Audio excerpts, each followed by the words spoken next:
home audio entertainment. 9016 Radio. The show for artists of all kinds. Sit down, relax, enjoy the music. Okay, it's your turn. That's beautiful. It's cool, man. I have one of these, but I don't have pandas. I just use it to carry my SD card from here. Oh, true. Wow, that's a really nice one, dude. Yeah, because I just didn't want to carry an SD card like loose in my bag or in my pocket or something. So I just found that case and put it in there. You know what it's for, right?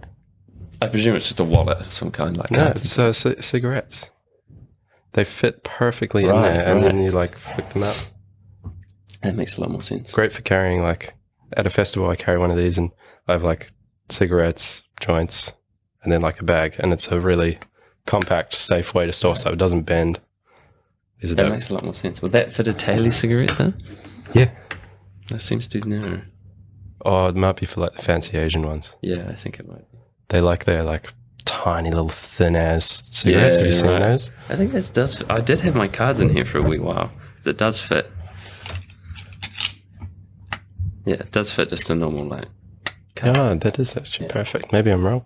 No, I mean, I don't think you're wrong. I mean, the reality is you make of it what it is, right? Yeah, yeah. Like it's basically just a storage Just a fucking solution. box, man. You do what It's you all can. concept. Yeah.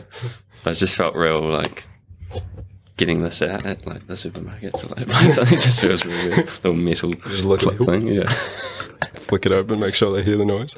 Have you ever paid with Apple Pay? Never. I found myself like in this.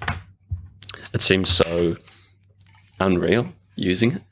It really does feel like the future because I go to get my petrol now and I have this app with all like my cards loaded on it, and I have my credit card loaded onto my phone as well.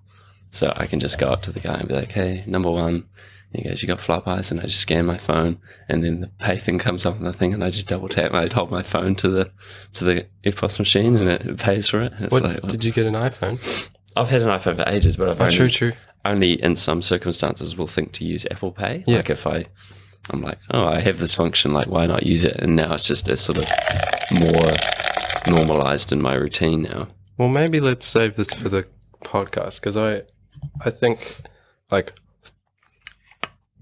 it's so ridiculous that we have to carry around a piece of plastic to make Yeah. purchases, and if we don't have the piece of plastic, we're fucked. Yeah, exactly. The same with a phone. I think it's going to be ridiculous in 10 years. Looking back, we'll be like, we carried those things around. Like we could just lose them. Yeah.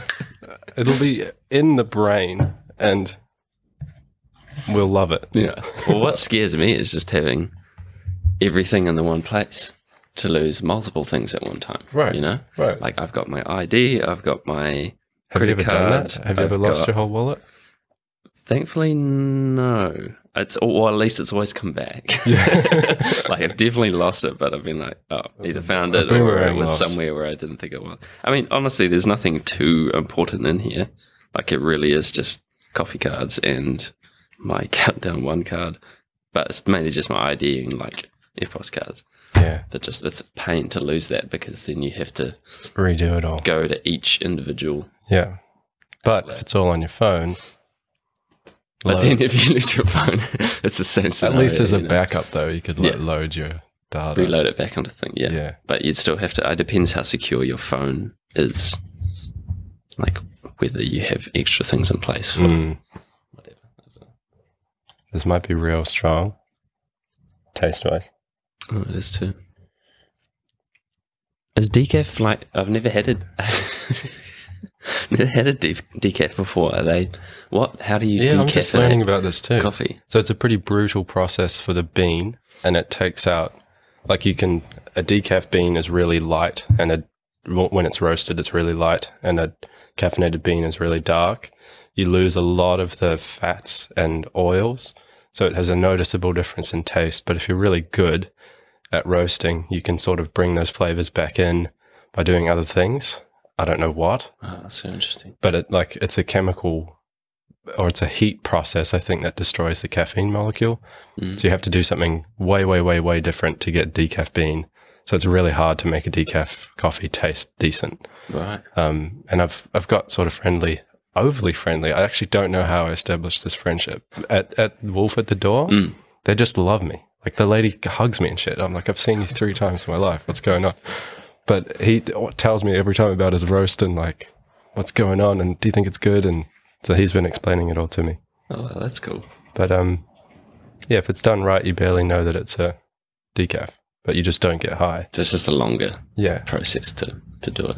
I think it's a lot more work, a lot more attention. I always thought it was like you add something to negate the caffeine rather than like removing it from one. You sort of make it like you normally would, but then there's some additive or something. Or Yeah, I think there's a few different ways. Like instant coffee, I'm sure that's some chemical process. But I think if you're just roasting it, you can do it with heat. so interesting.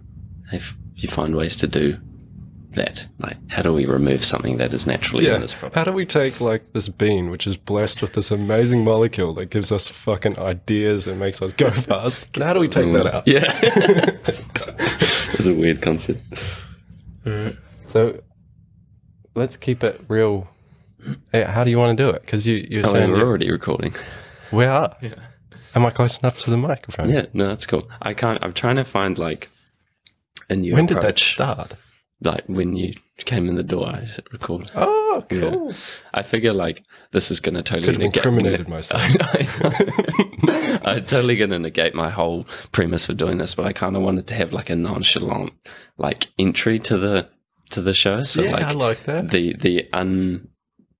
don't know you're being recorded, but you are, and like I kind of wanted to sort of try and transition into just doing the podcast without even saying we're starting. I like that. So you walk That's in, cool. it's just like, because you and I are already like off the bat just Shooting shit. into some topic, and like if you hadn't have asked or said like, right, so what do we do, then we would have just been, not blaming you for anything, but just like we would have been away, Yeah, I like that. And it's interesting that as soon as you say we're recording, like I change posture. I'm like, okay, it's happening. Like, It's oh, real. okay. Yeah, it And is I weird. get It's a hard. It's hard to eliminate that aspect because I even still get nervous. Like fully, I'm okay now somehow. I think it's the headphones. I think it's the headphones that lock you in. As soon as you put those on, you're like, oh, okay, right, we're going. I can hear myself. The benefit of headphones is that you can judge if your audio is good, right? Yeah, it's a proximity thing. But as long as you stay close to the mic and like, we don't have to wear them at all. It's literally just for point of reference.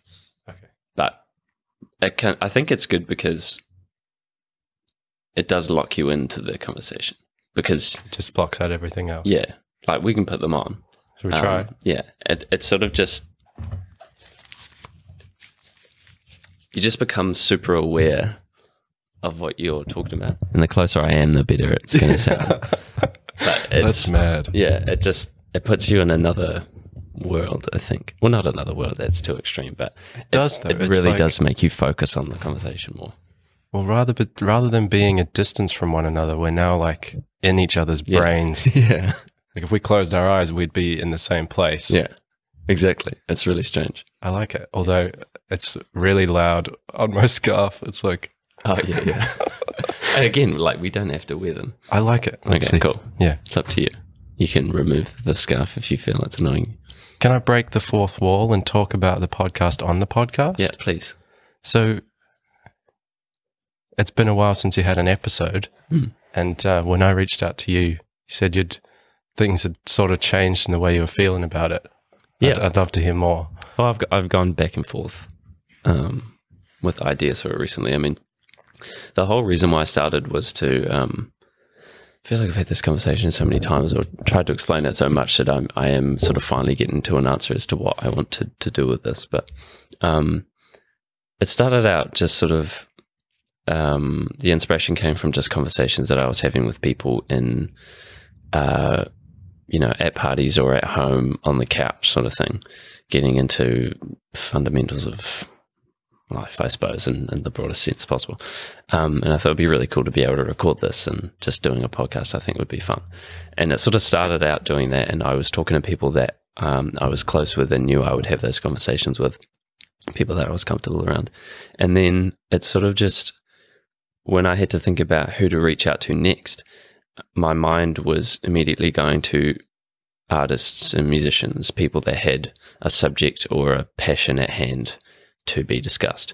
And so through doing that and through talking to more of these kinds of people, it kind of turned into an interview thing. And not to say that I didn't enjoy any podcast that I've done, because I thoroughly have enjoyed each one that I've done in their own way. But it just wasn't as exciting for me to just interview someone else and talk about them the whole time. Yeah. Because all I'm doing is becoming anxious about what I have to say next, keep it rolling, and how to keep this person amused or, excited about talking about themselves, trying to, I like being able to pick someone's brain and figure out why they do the thing they do and how they get from A to B, etc. And of course it's so dependent on the person, but it's nice to be able to do that in a way which is back and forth and natural, rather than like, okay, the question's answered, I have to ask another question. Exactly. There's going to be people like that, but and it's testament to you as a host to be able to ride a conversation with someone that's a bit more a bit less smooth. But I see what you mean. It sort of puts the onus on you to be in the driver's seat all the time. It's less of like a let's take a ride together. Literally. And so it just didn't become as fun as it was at the start. And so I've been recently trying to think of new directions I can take it in, or new approaches, I suppose. So this is one tactic that I've just explained to you about recording as soon as you walk in the door. Sabotaging people. Yeah. Just recording them without their knowledge. No holds barred. But I got inspired. A friend of mine, a guy I've recently met, was staying with us about a month ago now, and he spent some time here at the studio doing some work, and he put on this podcast, which I didn't even know was like a podcast or like a thing even until I heard it. And it was essentially just sort of room noise, and I sort of said, what are we listening to? But it was still a podcast because there was a guy there and he spoke French, and this probably added to like the whole aesthetic or the feel of a podcast, and isn't exactly translatable to English speaking, but it is, of course, but in different interpretation. But it was essentially just like this guy had just put a microphone in the middle of his lounge and just hit record, and there was just a couple of people in the room, and so you get this room noise. And they also lived in sort of this industrial area, so you get all this street sort of construction noise, but not in a bad way, like sort of in the background, like sort of as if you were there. They were sitting in the room, and then it wasn't a full-on conversation. It would just sort of be like little murmurs, little comments. Like it was like everyone was doing something in the lounge, individually, but there'd be chit chatter here and there. And I was like, this is really nice, like, because if I put on a podcast and I'm doing something here, I'm not 100% of the time paying attention to what they're talking about. There'll be points where I sort of drift into what I'm doing and get distracted from the conversation, or the conversation becomes so lackluster that I lose my attention. But this being French, it's like you're not even involved at all. It's just noise. It's just voices. It's just a vibe, a feeling that fills the room. Yeah. So I sort of wanted to try and bridge the gap between that and what I do now. So sort of have some sort of, rather than go, okay, we're recording, like, let's go. Or Question like, one. Or like not worry about like there being pauses or anything. Just sort of have like, do exactly what we've done. Like pour a coffee and here's such and such, like, don't have a premise to what you're talking about. Just sort of be in the room together and roll. Yeah, and I also thought about like doing a show where probably wouldn't be under this 9016 name. I might be under something else altogether. But doing something where you get someone else to come and sit at the table, and same sort of thing. Like there's no let's go. There's no start. It's just recording.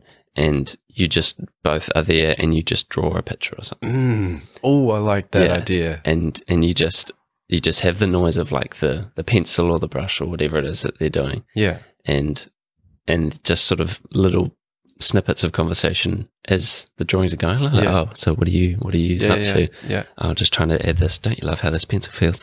You know, and then back to sort of like drawing sounds. So you don't have like a full on conversation. It's room noise for people to have something on that's not a podcast or music. You know what I love about that? I think what the key value proposition, to reduce this to a pure startup or economical sense, the key value proposition of a podcast to me is that you get to sit in on a conversation with people that you wouldn't otherwise know about, meet, get a chance to sit with, but because of podcasts, I can sit in a room with two ridiculously intelligent people and like soak that up. But then there's a spectrum of that to, yeah, okay, I just want to soak up some other people drawing because I want to draw, but I'm alone in a city or whatever it is, and you can just soak up that experience. So that's cool. It's like secondhand, I don't know what you call it, but being able to experience someone's process without them talking about it, literally listening to someone. Or maybe there's some energy there, right? Yeah. There's something that happens when people are undergoing a creative act or an interesting conversation or a funny conversation. There's an essence to that somehow comes through audio. And so if you want that essence, like it's sometimes, I encounter this often while I'm working, like you have to match the input to the output. So like if the input's a comedy podcast, I'm going to really struggle to do like deep and difficult design work. It's going to be a challenge. But if I get like lyricless techno that's just banging, I will smash it out. You've got to match the input and the output. So I love this idea because it's like maybe an artist would really benefit from that input of just the cool ambience of people doing art. And you could go to like different locations. Yeah. Set up, and it's half soundscape, half podcast sort of. Yeah. So, and what I love about this idea, and I've thought about that exact thing, is creating a portability aspect where rather than having this big recording rig here and these three microphones, have one little field recorder and a condenser microphone, something that will record just what's in proximity to it. And just go and sit with someone in the garden and have a coffee there and just record, like you'll have noises of birds and things in the background and then just sort of us talking as well. So it's not like you're having to focus on the conversation and you're distracted by these outer things. Those outer noises and field noises, room noises are part of it, and it's sort of intermingled. Yeah. But the one thing that I guess it would just take a while for people to understand and know where to listen to it. But I think that would be perhaps a tricky thing to communicate to someone first off. Like if I just put an episode like that out, people be like, what the fuck? Yeah. Did he make a mistake? Like as it started, like, do they even know what's happening? Yeah. Because if they've already listened to what I've done or they're already familiar with the podcast, like I would say probably 98% of the podcasts out there are just full-blown conversations the whole time. So people sort of know what they're getting into. So it'd be hard initially to sort of communicate what this is for. And it's weird to sort of tell people where to listen to something as well. It's like, this is an ambient podcast to listen to while you're doing this.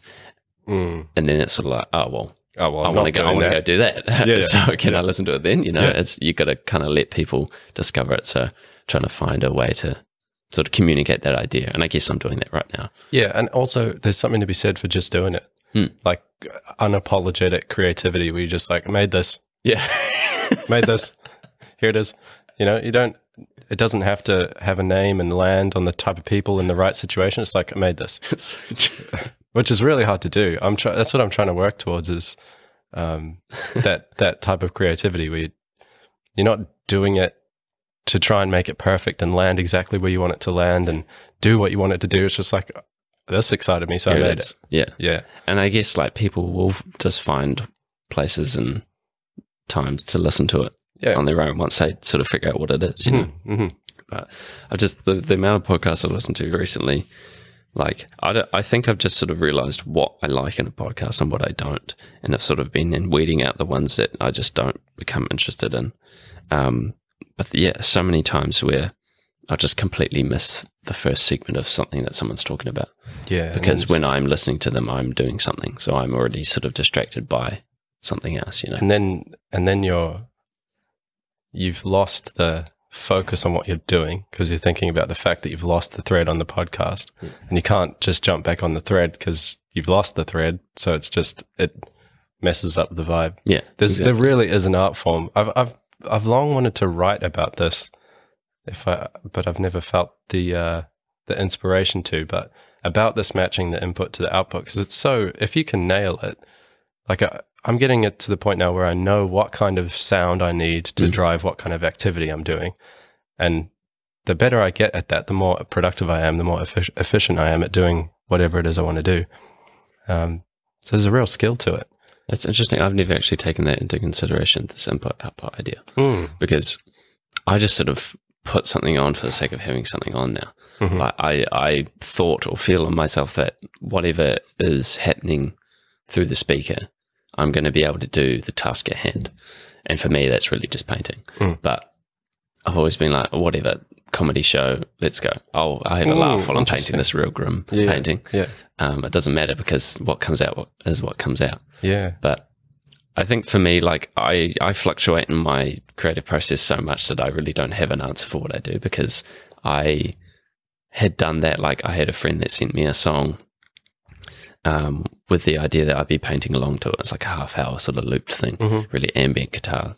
And I put that on and did this massive painting, and did really become so immersed in the process because the music was so sort of takes you away a wee bit. And what was coming out really was sort of intertwined with what I was listening to.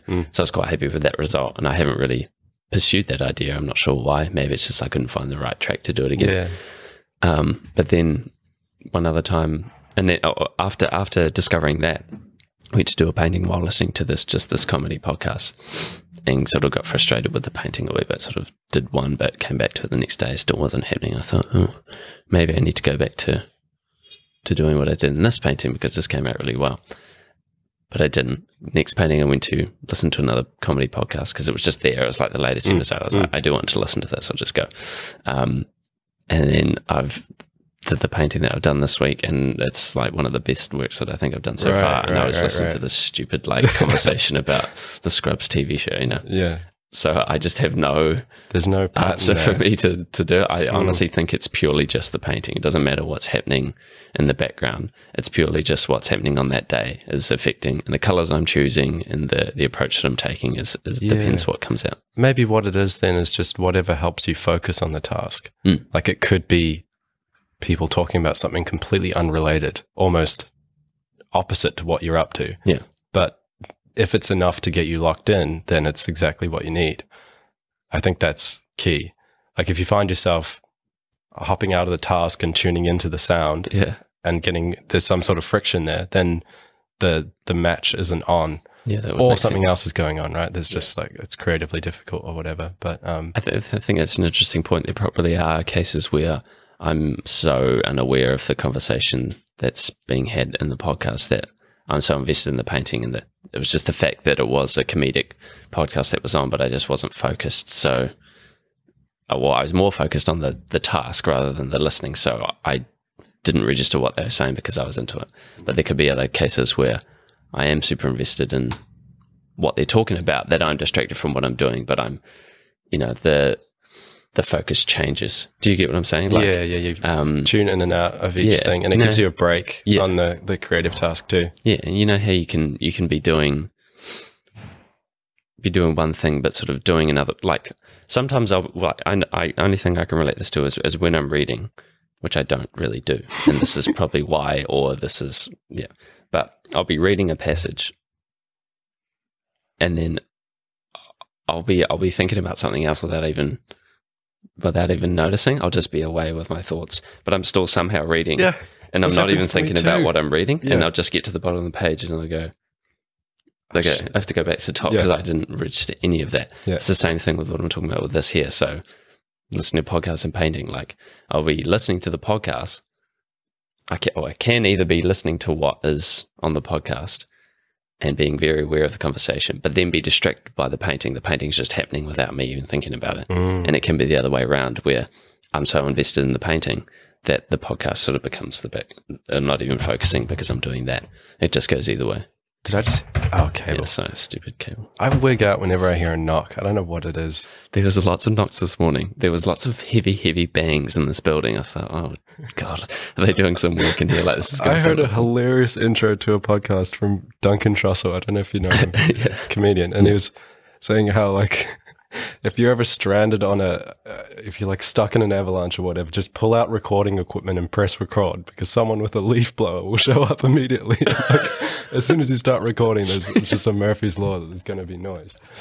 But I wanted to ask so you're talking about tuning in and out of whatever it is that's creating space for you while you're doing a creative task, in your case, painting, do you find when you tune out of the painting that the painting is not how you would want it to be, or is that entering a flow state in which it is actually coming out with less resistance? Well, this was sort of what I was trying to say. I don't know, because I haven't been able to go, all right, I did this painting on this date, and I was listening to this podcast on this date, and this is how this painting looks based on this podcast. I haven't really taken that into account. Yeah. The podcasts are just on until they're not on. Like, I could backtrack and say, oh, I was probably listening to this one, and why was it? Was I really listening to what was happening in this one or not? It doesn't really, I guess I'm not aware of that. I'm just sort of doing the task until it's done, and then I don't think about why it's happened this way, because 90% of the time the paintings get finished on the day. Whether they're good or bad, that comes to an end, and I accept the result. And so I'm not really thinking about why this one was better than the other. Like if it's a bad day, I just call it a bad day. It's just, well, I think I've never I would thought further, I suppose. Yeah, I would differentiate. Like, I'm not talking about good or bad. I think if you're doing a creative act, you're practicing, and that's what you need to be doing. Like, that's it.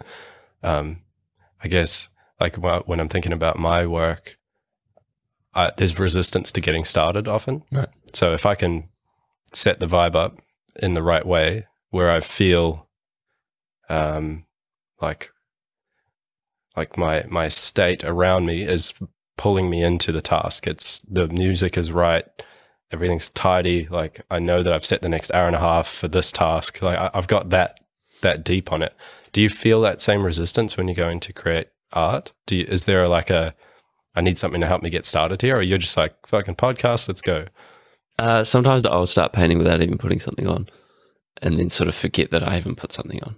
It hasn't happened for a while, but that did, like, I've had to add that into my and not just with creating, just generally in life, just having to like go out of my way to put musical podcasts on, because I by default just arrive and start the task. Right. Like, So I'll just walk into the studio, put my bag down, and then you start have setting up paints and you have a stuff. physical space. That's a huge thing, because I'm still working out of my bedroom. So Right. You do I have to roll up create my an environment. futon bed, put it to the side. I got a futon bed. It's pretty dope.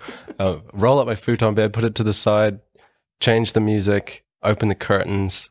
Right. And like when it's work time, I'll put on my noise cancelling headphones and like an hour and a half house set or techno set or whatever it is. Right. And that's my equivalent of coming to the studio. Right. It's setting up that whole sensory environment, which tells my body like it's time to do something productive. That's true. So there's an art form there that I find really interesting. That is interesting. I've never thought about that. I guess I have become complacent with the concept that I do have a space to work from. It's really cool. It's Yeah. really, really cool. Yeah. 'Cause- I just, it's, you know, I'm sort of already in the zone when I get up and I know that I'm coming here because I'm packing my bag for the day. It's and, a whole you know, it's ritual. It's quite literally like going to work. Yeah. You're leaving the house to go to work. Yeah. So by the time you get here, the sounds that you're choosing are just sort of a bonus. Yeah. Yeah. And also like the ambience, I don't always have to have something on. Like the ambience of this place is nice enough for me sometimes. Like I could be quite happy just having the window open, having some street noise, and then just organic sounds that happen throughout. But that hasn't happened for a while. I pretty much always have something on now.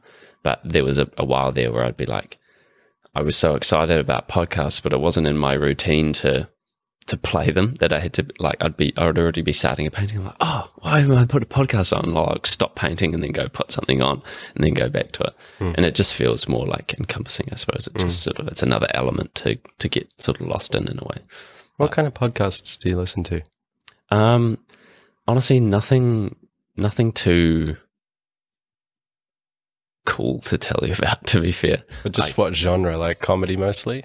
Pretty much, yeah. Like, I think by default, I like anything comedy. Like, if I'm sitting down to watch a movie, I'm more inclined to watch like a rom-com than I am to watch like some action thriller sort of thing. That's just my go-to. And same with like podcasts. There's a comfort for me in just like having something on that makes me laugh. So I've been watching this Scrubs rewatch show. It's just the cast talking about themselves in the TV show Scrubs. I love Scrubs, which man. is really cool. Yeah. The guys are just super funny. It's just, they just go like play by play through the episode and just talk about it, and then like talk about. So I also just love the film industry. and movies and that sort of thing. So them talking about like how it all comes together and what it takes to make an episode and all the stuff, all the little insights you get throughout, I find that's really cool. interesting to listen to. And the humor just is fantastic. If you like the show Scrubs and it makes you laugh, you'll definitely like this show. Admittedly, you'll still listen to some episodes of Joe Rogan. Admittedly, Yeah, I is that something that we have to admit? Yeah, I think so, because, well, I don't know. There's such a stigma, I think, with Joe Rogan, because there's definitely some conversations that he's had with people that have gone, excuse me? you know, like there's been something that's propped up that I find to be sort of borderline, I don't know, politically incorrect, or, you know, against what I believe in, I suppose is the way to put it. Or just some of his thoughts around like comedy and what's appropriate in comedy, and also just some of his stances politically I don't always agree with. So there's a lot of, like, I don't have a problem listening to him. Like, I'll put it on and whatever conversation happens, and I might just turn it off because I'm like, yeah, I don't care about this conversation, or I quite like this one. I will pretty much only pick episodes when there's a guest on that I like. Like, I'm not just listening to the new episode of Joe Rogan. Yeah, I don't know. Honestly, I can't even back myself up on this. I just have this weird stigma in my brain now that, because I've had so many people in my echo chamber talk about him in a negative light, and then I start seeing these things from this outside perspective and being like, oh, actually, I do have to think about what he's saying now, because there are some things that pop out. I'm like, I think I agree with it. One of the weirdest things about our current culture is, like, if anyone says anything that doesn't align with what is agreed upon as okay, then we should ignore everything they say. Yeah. Whereas I'm much more on the, okay, Joe, you just said something fucking dumb. Yeah. Like, I'm out. Yeah. I'm not putting another hour of my time into this. But like I would a friend, I'd be like, dude, I'm not listening to that. That's just fucking dumb. Yeah. I'm not going to cancel it or start a campaign. And like, I think I would, on a whole, I would lose if I chose to totally exclude that person's ideas from my mind. Like, to be able to, some of the people Joe talks to, he talks to in such a unique way and brings a really unique side of them out, and it's a beautiful exchange. Yeah. Sometimes it's hard to find those podcasts. Yeah. And other times he just has things that I don't agree with. But yeah, I still stay on the ride and listen to ones that are interesting to me. Like, there's people he talks to that nobody talks to, which are awesome. I quite like listening to like an author of a book that's just come out or something. Depending on the top of the book, sometimes I listen to that. I used to go through by description of the guest and be like, I wouldn't care about the name. It's just like, what do they do? Are they a teacher? Are they a scientist? Are they a sports person? And would go based off that, and it would be like, such and such is the author of a new book around. But his descriptions are so minimal. They are. Yeah. But it's enough to be like, okay, there's probably something about this person that I'm going to be interested in. You know, a good way to stay on the pulse, I found with Joe, is to there's the YouTube Clips channel. Yeah. So you just get a couple of highlights from each episode. I'll watch one and see, oh, that sounds fucking interesting. Yeah. Like, recently, there was a guy who was a documentary maker who, there was like a triple homicide, and they found Bigfoot tracks all around this homicide site. And it's this documentary maker who got to the root of this situation. And that was such an interesting podcast. This dude was like, it felt like old school Joe Rogan. Old school Joe. I've been listening to Joe since like episode 400, I think. And like, once I found him, I went back and listened to older ones. You were listening to Joe Rogan before I even knew what a podcast was. Like, when we lived together. Yeah. I was like, what is this thing that you're... And I just got tuned into it from my brother and his friends. And old school Joe was like the guest you'd never heard of in your life, but they were this remarkably interesting human who had lived a crazy life, that you're getting this life story from someone. Like, if you met them at a party, you'd be like, I met this fucking crazy person. They have such a cool life and amazing stories. And that's what Joe used to be. And every now and then there's a podcast like that, where it's this person you've never heard of with amazing stories, and they're talking about super interesting stuff. And there was one recently with this fella who had made this documentary series about these Bigfoot murders. but it's hard to find those now because there's a podcast every day and they're 3 hours long, and a lot of the time it's rehashing the same topics, and it's tough to it's all information diet. I think it's like you got to try and make conscious choices about what information you're taking in, and definitely. And it's interesting, just your point before about like, you know, just sort of removing someone from your sphere, I suppose, because of something that they said. Oh, I'm not going to listen to them anymore. Which, to be fair, like if someone says, there's certain things that when people say, you're like, okay, well, if you have that idea, you probably don't want to take in too much of your thinking because it's not a. But I think we have to be very careful about where we draw that line. I think that's a good argument for like cancel culture. When you translate that to real life, you're not going to just say to your friend like, what did you just say? We're done. Yeah. Like, we're not seeing each other again because of what you just said. Like, that's crazy. Yeah. Like, if that's someone that you're really close to, like, trying to figure this thing out. Yeah, just like exactly. You. It's just the online separation. Yeah, the allows you to be more crazy in your decision making, or towards these people that you've never even met before, which I guess is what makes it easier to be able to go, right, I'm done with this person, because you've never met them. There's actually no personal connection. They're just a public figure, you know.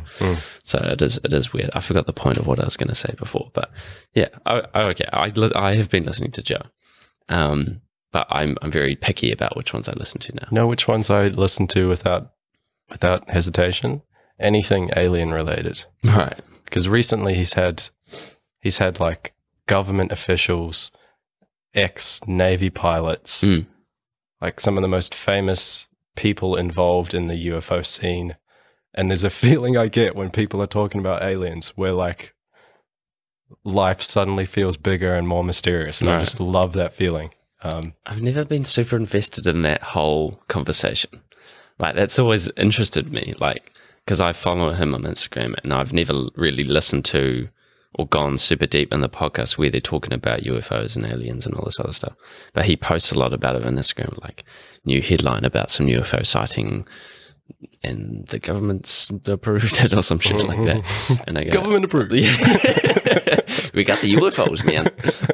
But I've never really succumbed to that, you know, to go deep into it, because I'm like, I just don't know if I'm ready to really like accept that, I suppose. Or like I'm kind of just making up my standpoint as I think about this, but I think it's super interesting. And I like the fact that there is potentially other life forms out there, and there's potential for a really weird future where there's something else involved, or, you know, there's some deeper history to planet Earth that we are only just sort of discovering. I think that's super interesting.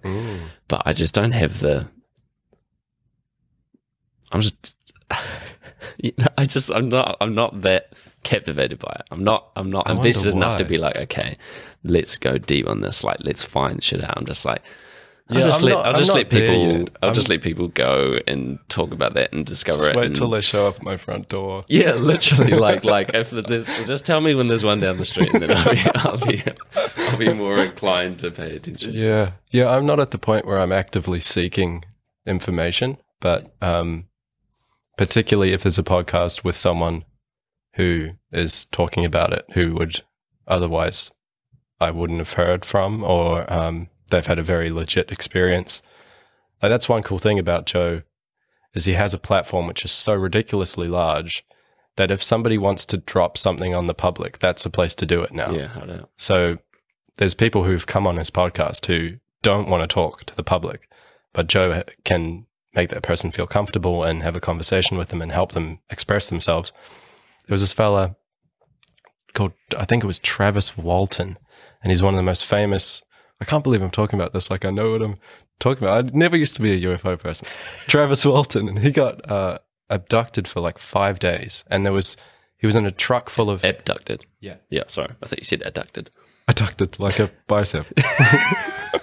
So he was with like 5 dudes in a car driving in these backwoods roads, and they saw this thing. He got out of the car and ran towards it. He got shot by this thing and collapsed. His friends tried to help him, but then gave up and buggered off. They came back to the site. Their friend was gone. The craft was gone. And they go back to the city and tell the police officer. 5 days pass, and then this guy just shows up, like, healed from this crazy thing that just happened to him, way, way far away from where it happened. Like, probably too far for a guy to walk and survive. And so Joe had this guy on, and you can see he's nervous.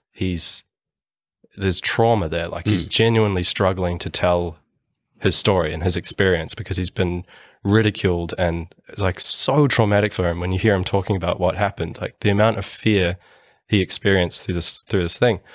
But Joe was able to help him express it and get that experience out into people's brains. And it got me, just the mystery of it I find so interesting. And I almost cling to it as a point of optimism for humans. Like, if we can see that we're not it. We're so powerful that we're destroying our own planet, but even that's not the most powerful thing. There's something even more technologically advanced than us. And I think that's what I find so interesting. It's like, maybe there's a hope beyond humans, because I don't know if we can make the decisions we need to make in order to Did you notice any going. techniques that he was using throughout the conversation that was clicking with this guy, like getting things out of him? Like as opposed to sort of saying, tell me about it, being like, did it feel like this or did it feel like that? Like, I'd just be interested to see quite literally firsthand what it is he was doing to make him feel comfortable in that scenario. I might be wrong. It's been a minute since it was a while since I listened to it, but I think one of the things he does well is, and it's something people criticize Joe for, and rightly so, is that he talks a lot himself. But what that actually does for the guest, if they're telling something particularly difficult, is it gives them a chance to like take a breath and recover. And okay, he understands me. Yes, he's sharing a story that's similar to what I'm saying. Okay, I feel safe. I can talk again. Yeah, sure. And like, so it's not, tell me the story. Okay, what next? What next? What next? Yeah, it's like we're having a bit of a back and forth where I'm slowly pulling it out of you by showing you that I understand and that I'm hearing you. And that's just basic conversational technique. But knowing when to let the person run, and when you can see them sort of coming up against something they're finding difficult, and then maybe sharing something of your own to keep that safety is difficult. That is tricky. I thankfully haven't been in that position yet, but I'm always interested to learn about conversational tools and techniques and trying to put things into practice, because there is quite an art to conversation, and especially long-winded,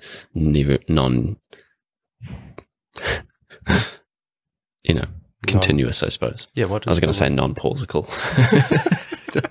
It just goes away. Making up words. It is tough, and like I'd be interested to go back and listen to like some of the really, really early podcasts of Joe's, just to see like what he was like then and what he's like now, and whether because obviously would have grown through technique and just conversation in general through what he's done. He's done over 1,500 episodes of this thing. But,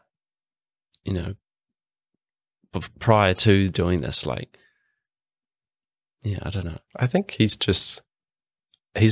like ADD. He just loves ideas.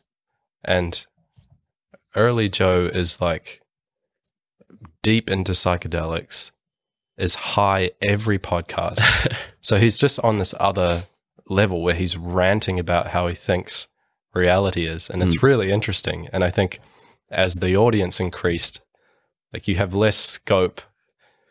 That's kind of the burden of an audience, is you're now somewhat responsible for what you're putting in these people's brains. Right. And so I think he just naturally, through his own growth and through the growth of his audience, he pulled back from this like DMT elves version of Joe Rogan. Dialed back a bit. Yeah. And I would much rather, that was the one thing I was sort of standoffish about when it came to listening to Joe, was the fact that he was high every time. It's like, what am I actually listening to here? Because I don't do that in my own time. It's not like I can get high and get in on it and be like, whoa, what are they talking about? It's sort of another thing altogether. Like, it's almost distracting for me to listen to a conversation between two people that are high. Yeah, well, you just got to there's conversations where it's like, oh, these are stoners having a conversation. Yeah. And there's conversations where you don't even know. But like if you were to watch Joe for a while, you'd be like, oh, he's high as fuck. Yeah, right. But all it does is make you more interested in ideas. Yeah. You're just like, wait, tell me, how does that work? You know, you're just more curious. I get that. Yeah, I'm all for that, and I think that's really cool. And that's obviously been a tool that has worked very well in his favor and his guest's favor to be able to really dive into stuff and bring things out and do a 3-hour episode of this, one topic. But I don't know. I just the concept. I'd much rather listen to Joe that got up early that morning and did a sauna and had a workout and feels like nice and relaxed and good to go. For me, that's just a bit more comforting, I suppose. Yeah. There's a distractive element to me because that's not part of my. I'm all for that concept, the getting high and having the conversation. I think that's I think it's great, and I think if you can have a great conversation from it and both people are comfortable, that's cool. I'll happily listen to that, but. Because it's not part of my lifestyle. Yeah. It almost is a distraction in a way, especially when, like, there's definitely times where I've listened to one and not clicked that he's high, and then sort of realized through like a video or just general sort of conversational glitches, I suppose, or whatever. You sort of go, oh, okay, he's pretty high. Yeah. Or he'll just straight up say it. Yeah. Sometimes at the start they're just like, but here's the joint or something, and it's like, oh, okay, right, here we go. And I'm sort of immediately like out of that. Oh, yeah. That's a bit of a shame, I must say. I get it, but I think sometimes that opens up such interesting doors that wouldn't otherwise get open. But yeah, I'm all for it. Like, and I'm not saying that I immediately turn it off as soon as I'm aware of that. Yeah, exactly. It's definitely not the case, and I'm all for weed in every way, shape, and form. I'm just not a user myself, so there's this divide. Yeah, barrier. I suppose. Yeah. No, that makes sense. Yeah. But yeah, generally, I got a wee bit distracted listening to. I don't want to talk about Joe Rogan for too much, but yeah, there was a point where when he got the new studio in Texas, when he moved there, I pretty much stopped listening. I was one of those people. I think a lot of people did. The audio got crap. The studio was very weird, and like the concept, like that. If you wrote that down on paper, like what they were going to do in the studio, I'd be like, yeah, sweet. And there was a photo he posted on his Instagram, like before it got built, it was just like the framework, and it was light and like timber, like and a tunnel. It's cool. It's like sick. This looks really cool. And then like the episode came out, it's all dark and red and like UFO-y, and I was like, nah, this is weird. But the main thing was just the audio. It just it's funny how such little changes like that and something that you listen to regularly can completely affect. Like immediately there's a wee bit of echo in the room, and it's like this is a different feel to especially if you're an audiophile and you're listening on good headphones and stuff. Yeah, but he's gone back to, well, he's got this other studio now, and it looks just like the normal one, and I'm comfortable again, so I'm going back into some episodes. But interestingly, there's someone who's sort of taken the torch, I would say, from Joe as the, I don't know, maybe I'm not well placed to make this claim, but he seems to have taken the torch from Joe as the long form podcaster. Have you heard of Lex Friedman? I've listened to the episode he was on of Joe's. Okay.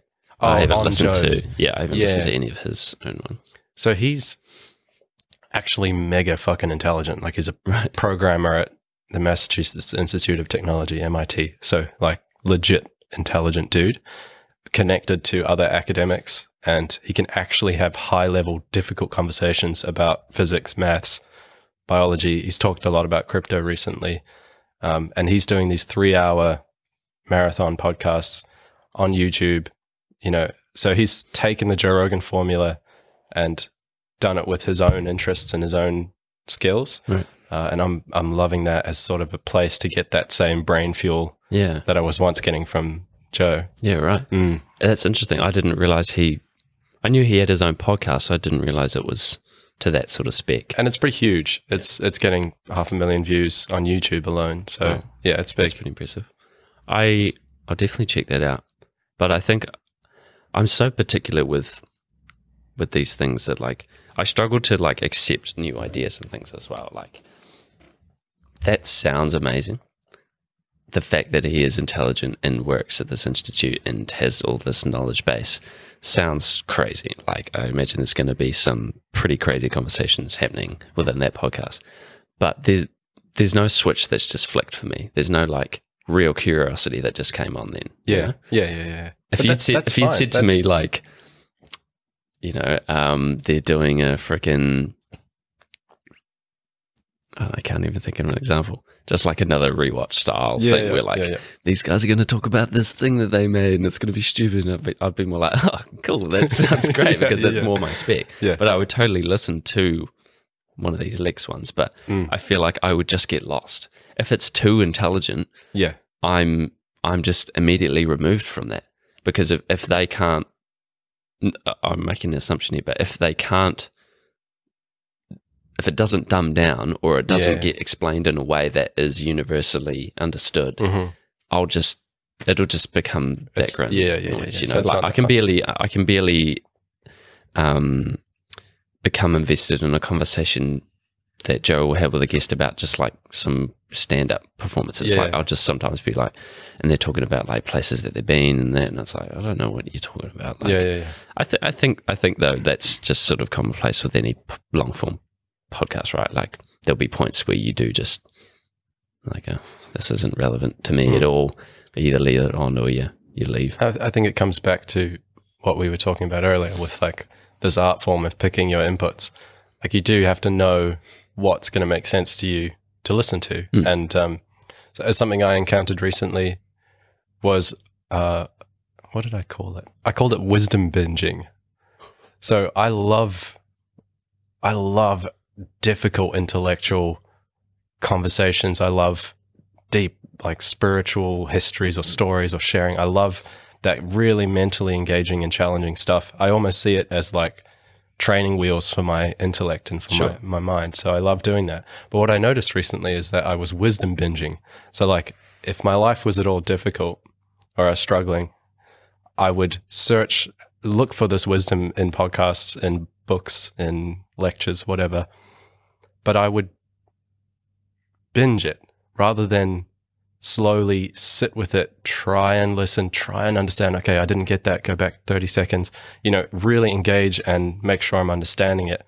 What I was doing is just putting it on and pretending I was taking it in, but like hardly listening, hardly paying attention. And it sort of brought up this bigger issue, which I find interesting, which is we have access to so much now that I don't know if you feel this, but I quite easily, and maybe not, judged on what kinds of inputs you have, but I often feel like if I'm not listening to stuff, I'm missing out and I'm going to fall behind on like whatever's new or interesting conversations. But what I'm finding is it's so much better to just be very intentional about a few inputs of information each day or each week. Definitely. Than just like what I called wisdom binging, where you're taking in information that could be beneficial, but you're not engaging with it. It's just noise. Yeah. I think there's also a difference when you're going into something knowing full well what you're going to be listening to, and you're like, okay, I want to learn about such and such. Here's an episode about this.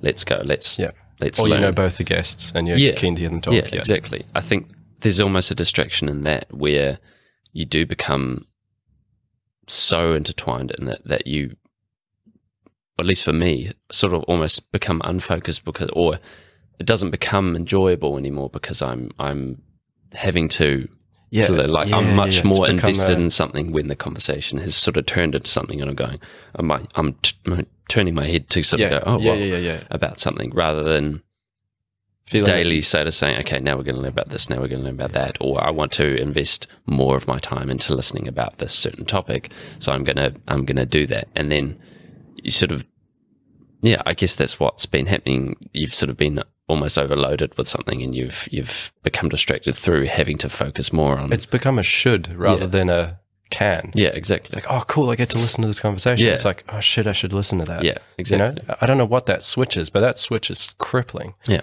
Like something that you're genuinely interested in becomes a burden or becomes a responsibility. Yeah. That happens to me all the time. Like I have such a fucking nightmare trying to keep my browser tabs clean because I will just end up with like 3 different windows with 20 tabs minified. They're just little tabs, and they're all things that I'm just holding somewhere in my brain. Yeah, right. As you've got to do that later. You should listen to that later. You should think about that. It's like it's really tough for me to keep that like a clear browser. Right. It's so much better for you. But Right. I can relate to that on a small scale. There's definitely been times where, like, I've sort of done that, like with bookmarking, just sort of saved things that I know I should come back to. It's like, oh, this is a cool tool to use, or this is a good source of information. Bookmark. But my bookmarks things, like you scroll down for a couple of seconds till you get to the bottom. And I'm probably never going to go back to that information, but that was sort of like my way of organizing things, was to just put it into a list. Yeah, but that list just becomes ignored and it just sits there. But that's okay. At least in that moment, your brain is going, cool, done, dealt with it. Yeah. Whereas my brain's like, okay, later. It's there. Okay, later. Yeah. And every time I open up the tabs, it's like, oh shit, there's all that stuff I still need to do. Yeah. So have you ever had that experience of something you love going from something you get to do to something you should do? And if you have had that, how do you change that relationship? And if I can share something of mine, like I do the majority of my work is working to very tight requirements on, like, I'm talking pixel grids. Everything has to be 8 pixels. Everything has to be within the browser window or responsive to a window size. It's a lot of restrictions.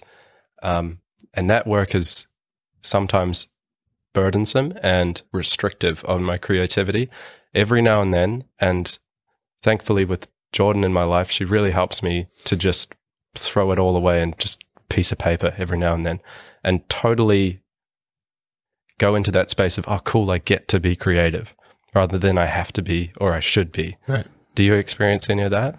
I think the difference between you and I in this sense, when you're doing this kind of work, are you talking purely personal or is this for your job? Yeah, I'm talking job. Yeah.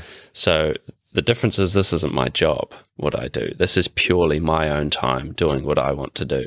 So everything is outside of my retail job is purely in my own accord. So if I get to a point with painting, for example, where it's becoming stale and it's becoming, quote unquote, a job or a chore, this thing that I have to do on a weekly, daily basis, I'll just stop doing it.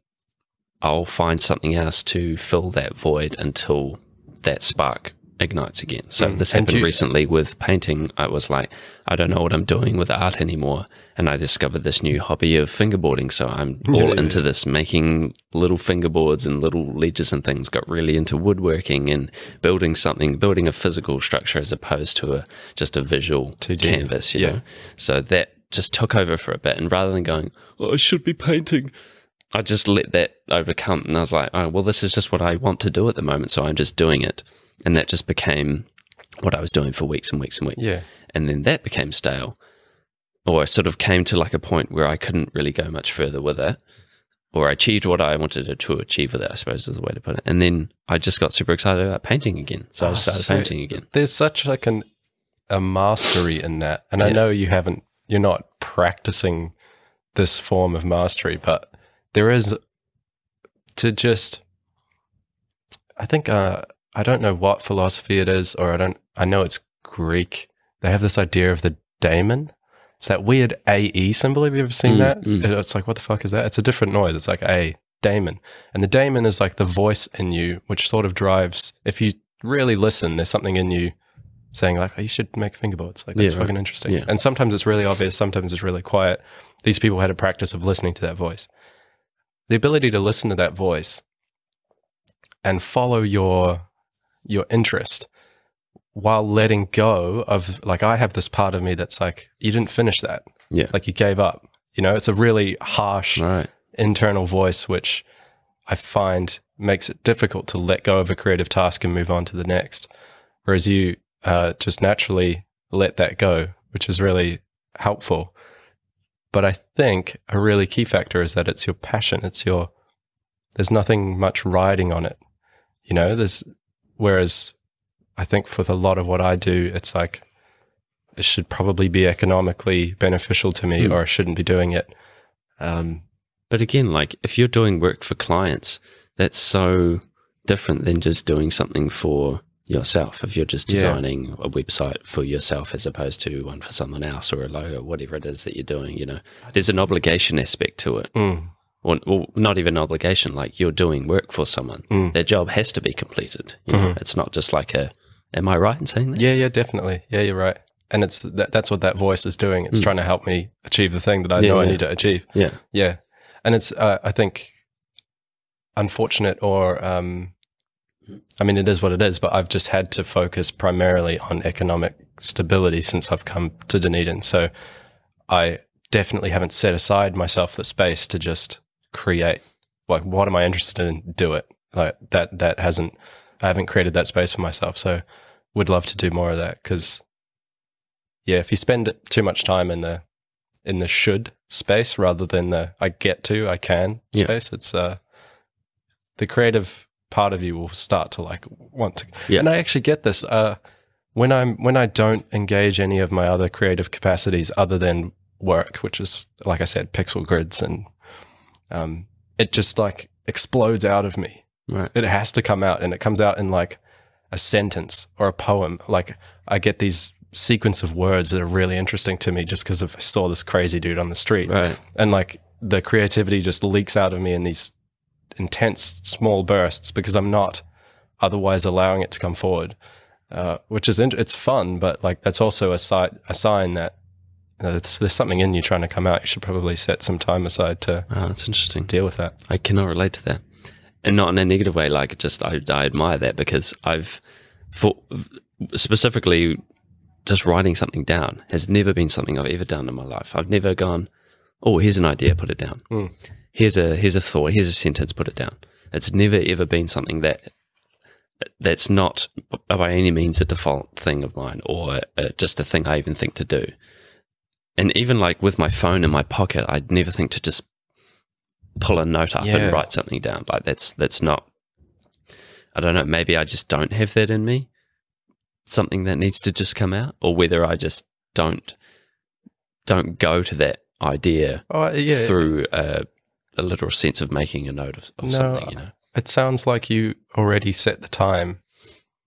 Your creativity is sort of like regaining. It knows it's embraced. It's going to come forward when you give it time, which is 3 days a week or whatever it is that you dedicate to this. And yeah, the creativity isn't like trying to express but being repressed. So I think it's different. Yeah. And I always have a notebook with me, so like I embrace that as a form of creativity. I've just recently got myself a visual diary because I've always thought that concept was What's a cool. visual diary? Just a journal like yours, an unlined book. Yep. A book with, just to draw on. Yeah. A visual diary. Yeah. Well, that's what it's called in the thing. It's not what I'm calling it. Like, it's literally just like one of those, but with because does that have lines? No lines. Yeah. So that's essentially what I have, but it's like this sort of size, and it's landscape. Yeah. Like an A4 or something. And I haven't really been doing much in it, but I just thought it would be cool to just have that, because I guess if I could say one thing about my process that has been, I guess not all, I'll just say it. So I'm primarily just doing large works at the moment. So I'm doing a large oil painting, or I'm doing a large drawing on, 50 by 70 paper. And so I have this sort of, like have to dedicate X amount of time before I begin this thing. I can't just sporadically start something. Like if it's 4 o'clock in the afternoon, I'm not just going to start doing a large oil painting, because I'm either going to be there for the next 4 hours and then the schedule of my day is just corrupt, and I'm out of the zone. It'd have to be like start in the morning or start just after lunch before I do that thing. And so as a result of that, when I'm actually creating something, is purely regimented. Is that the right word? Is that the right word? Regimented as in like there's a schedule to it and a plan? Yeah. Yeah. Yeah. Like I'm going, right, I'm doing a painting today and I'm doing it this time. Yep. Which I think is good and healthy.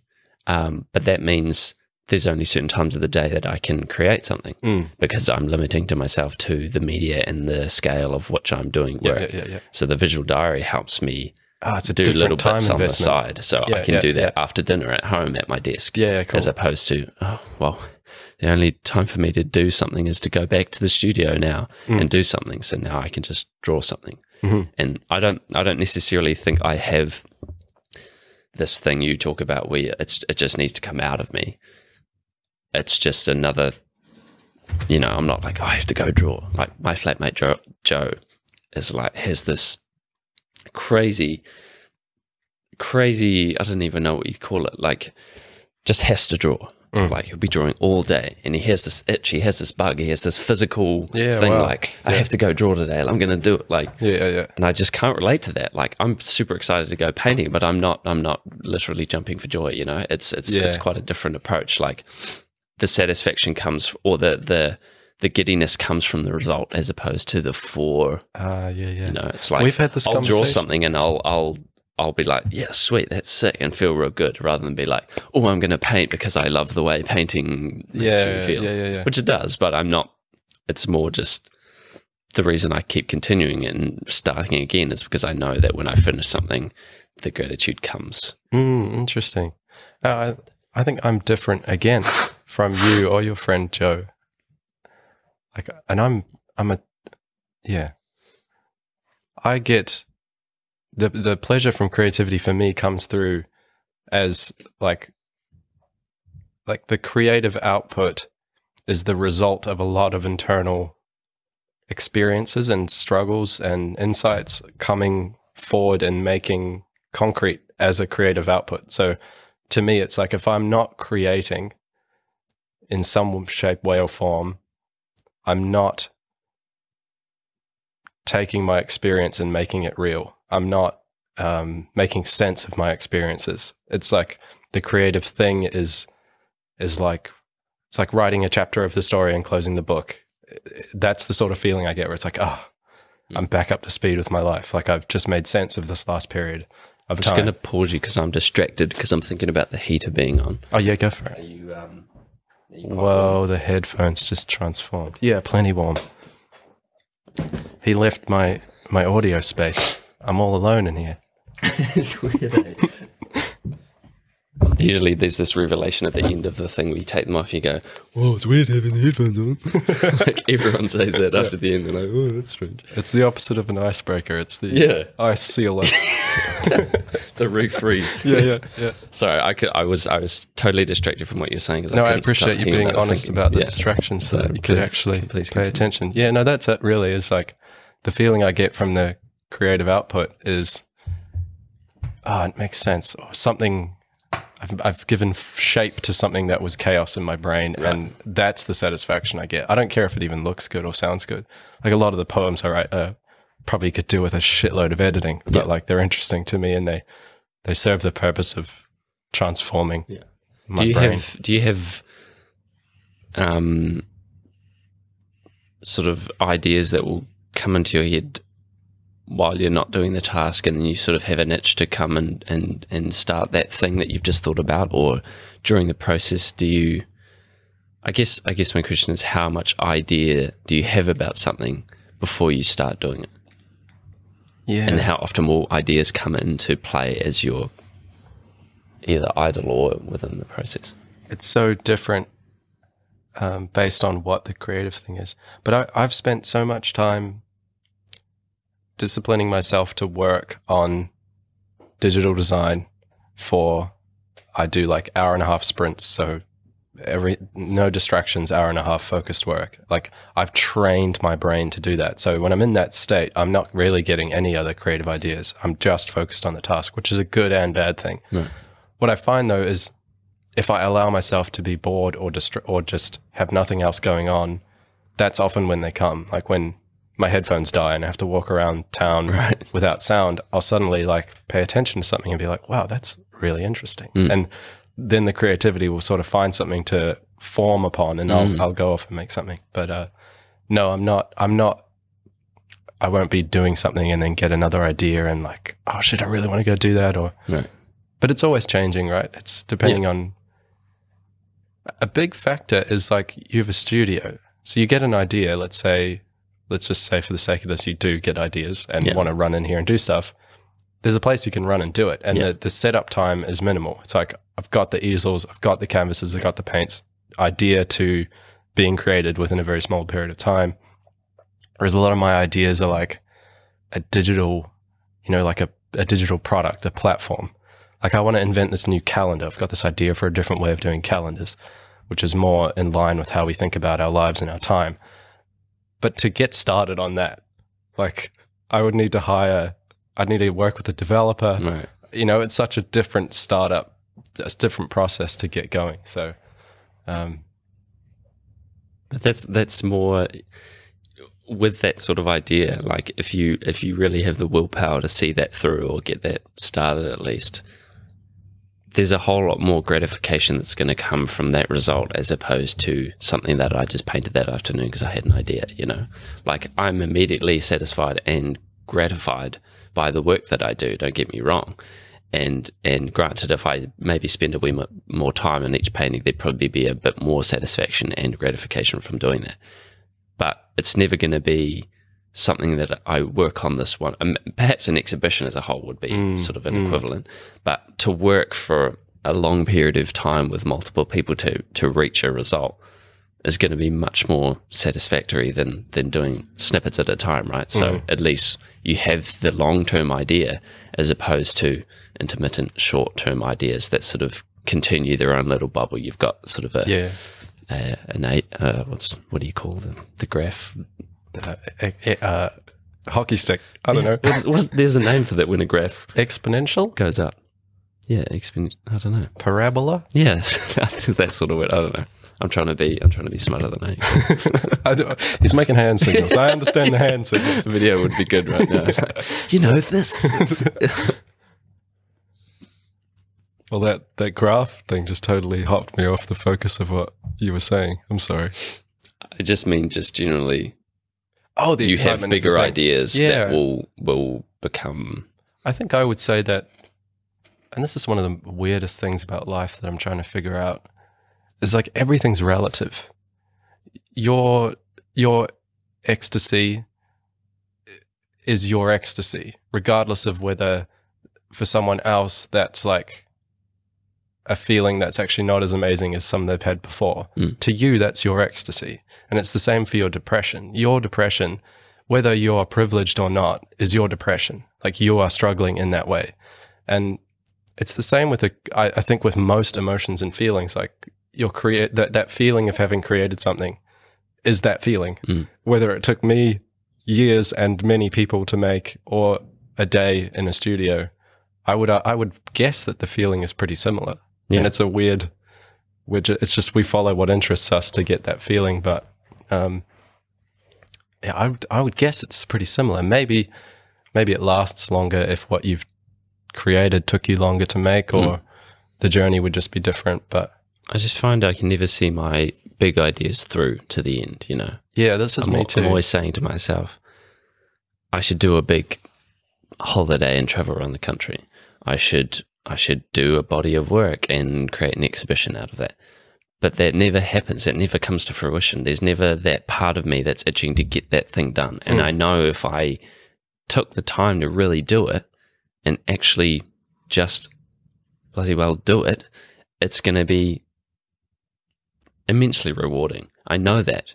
But that knowledge does not create the willpower within me for some reason. So this is the thing I'm talking about. You have a should, right? You think you should travel around, but there's not the awesome, I get to do this. Let's do it. Yeah. It's a different thing. And if you live too much in the shoulds, it's a lot harder than if you're living in the shoulds. So I'm trying to break out of my shell a wee bit because like I had this really interesting conversation with my flatmates a few weeks ago where they were saying what they would do. Like I was talking about these ideas, like I need to go for a holiday, I need to do an exhibition, I need to do rah, rah, rah. And they were basically telling me what they would do if they were in my position. They're like, right, you've got this amount of leave, you've got this much money saved up, the planes are there ready to take off, you just have to put your name against a seat.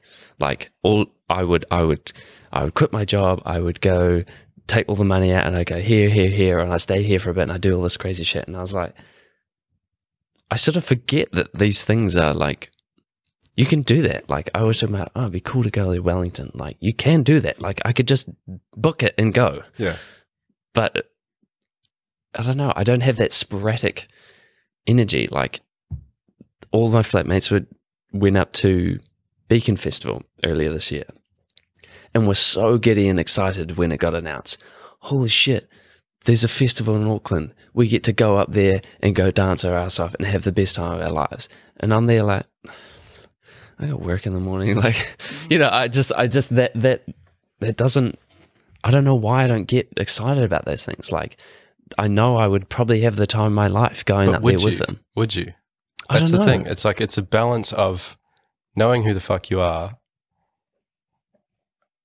enough to know that what's coming up is a should. Like, oh shit, why don't I do that? Yeah. You know, I should do that. It's like, well, maybe not. Maybe I actually know who the fuck I am. Yeah. And I know that's not right for me. But that's also a trap. It's like you just stay within your boundaries of who you think you are and never actually realize that beyond that is a whole, you will become whatever it is you put yourself, like you put yourself in a new position, a new position. You will grow to fit what you need to be in that moment. So there's always a part of you beyond yourself that you can strive towards. But there's also something to be said about, once you have enough knowledge about who you are and what you are, to honor that. Yeah. And I respect you for saying that, because the only conversations I've been having recently is just, you should just do things. Why not just do everything and anything regardless of what you think you should be doing, you know? And I've been trying to internalize that and think, should I just go and do things that I don't think I like and then see if I like them? Or do I be sensible and go, I don't really like the kind of music that they're going to play here, specifically talking about this festival. The music's not really my thing, but maybe I would enjoy it in the moment. Or I don't really like big crowds of people or people that are on drugs or, super intoxicated around me if I'm not on the same thing. Or will I thrive in that environment? You know, like the reason I didn't go is because too many unchecked boxes, you know. But are those unchecked boxes part of the experience that align with the ticked boxes? If that makes sense. Yeah. I would love the traveling aspect. I would love going to Auckland. I would love being in Auckland. I would love being with my friends in Auckland. I would like the new scenes. I would like just the atmosphere of being away from home would be amazing. But would I really like actually being at the thing that we are there for? In this specific case, being in a large crowd of people with music that isn't really my thing. So it's like, what is the decision-making process there? Like, what do I do? Do I just up and do it? And the only response I've had to that sort of question is, of course you should do it. Like, life throws you experiences that you should take on. Yeah. But there's too much of my mind that's going, is this what I want to spend my money on this time? Yeah. You know, do I, or, and you know, man. it's so hard to find. I want to be sporadic. I want to be the type of person that does things, on an impulse. Yeah, on impulse. Yeah. Thank you. But I'm just not. And so do I just continue that and then just do things in my comfort zone? Yeah. So when do I get to the point where dude, I don't know. I don't know this about myself. There's no way for anyone else to tell you. Yeah. There's no answer. So it's super. Sweet. All right. Thanks, guys. If you're looking for an answer, the human experience is not where you want to be. There's no answers here. Yeah. But I mean, I definitely believe in you should do things while you're young and you should I think live life. There's things that come up where your initial feeling, which is almost always the truer feeling, is like, shit, yeah, cool. Yeah. Oh my God, that's going to happen to me. Yeah. I get to do that. And then the thoughts come in. Yeah. You know, and you get real into the weeds about what you think it might be or might not be. This is where meditation can be useful to me, because like you realize that all of that's just thoughts. It's thinking. It's not actually what is going to occur. And so maybe trusting that that first instinct, which is like excitement. Oh, that excites me. That's interesting. Maybe I should do that. And that's maybe where the impulse comes in. It's like, okay, I'm going to ignore all of the doubtful thoughts that come in. Although that's not a good strategy either, because sometimes, I don't know, man. It's funny how you start to analyze your own ideas as you speak of them. Yeah. Man. I do that so often. I start talking about something and go, actually, what the fuck am I talking about? Like, that's not the way to think about this or do that. But that's just us thinking out loud, eh? Yeah, definitely. And why it's important to have these conversations. But yeah, I just think, I think you'll do it in your own way, man. Yeah. Like, and when I think about it, there has been times where I have done that. Like I went up to that Young Lean concert a couple of years back. I was super giddy about doing that. So I'm sort of translating that to these new things that are popping up and going, I'm not nearly as excited about this festival as I was excited about going to that other concert. So do I bother, you know? yeah. I just haven't been excited about those sorts of things for ages. I just don't think there's events that really happen. And again, talking specifically like festivals, music related things, nothing really actually props up that sounds like my thing at all. Like I think the culture around, the genre of music involved in festival culture and just general concerts that get played here are just not my thing. So it's sort of trying to be like, okay, well, this is what is available to me. Do I just utilize that, or do I just wait for those opportunities and do them when they pop up and not fidget around the idea or feeling like I should be doing those things? I just own the fact that not into it. Yeah. No. Enjoy. Have fun. Yeah. Yeah. But I think as well, it's always good. One of these newsletters I love comes from an author. His name's Jamie Wheel. And he shared a bit of a poem, and he said, do something that does not compute. Like try each day to just do something that doesn't make sense within what you think you are. Yeah. And that's a really good way to test, like, what's the downside of me going to this show? Yeah. I don't enjoy myself. What's the upside? It's fucking cool. I get to see a unique creative experience happening in that moment, and it's amazing. So like in that case, maybe it's worth doing. And then you come away and you go, you know what? Drunk crowd, fucking pushy, nowhere to dance, shit audio. I remember that now. Like, and it's okay to do that every now and then, and remind yourself why you don't like something. Yeah, that's so true. I've had that in small things, like just going to a gig. There was a phase where I was like, fuck gigs. I hate being in that environment. Like, this is awful. And then like went a couple of months without going to gigs because I was like, I don't like gigs anymore. And then went out one night, had a few drinks, went to this gig, and it was fucking like one of the best gigs I've ever been to. And I was like, oh wait, what? Yeah. And then I'm back in this gig cycle. So I think that's really important actually to keep start testing doing the things waters. Make sure of the things you're not sure of, because there's just this higher risk ones and lower risk ones. Exactly. Well, that was another thing I was going to say. Like in this case, like it's not just like, oh yeah, there's a festival down the road we could go along to and see what that's like. Yeah, go for a drive. I have to pay for these flights to go up to this place. There's a lot of my money that I've had put aside for other things that I'd be sporadically getting rid of, essentially, to go to this thing. So there's more, and like accommodation as well. That's how my brain works. My brain's not like festival, boom, go. Forget all the other stuff. It's it's small potatoes in the grand scheme of what I'm going to. But that's not how my mind works. My mind is going, oh, Auckland? That's not Dunedin. Like I have to go out of my way to get there. Yeah. Which costs me money. There's a lot of organizing involved here. That's just how my brain works with everything. It's like, what are the logistics of what I'm getting into here? Not what is the exciting aspect of why I should be going to this thing, And I think that's stopped me from doing a lot of things that I could have done or should be doing, Yeah, but it's so hard to know, man, what you should be doing. Yeah. I think no matter what you choose, it's all good. You'll learn. I think maybe should's the wrong word. What I could be experiencing, perhaps. Yeah. What life's throwing at me that I could grab a hold of. Yeah. Rather than what I feel like I'm obligated to do. My grandma's getting really old now. She's mid-80s, and like I'm still really good friends with her.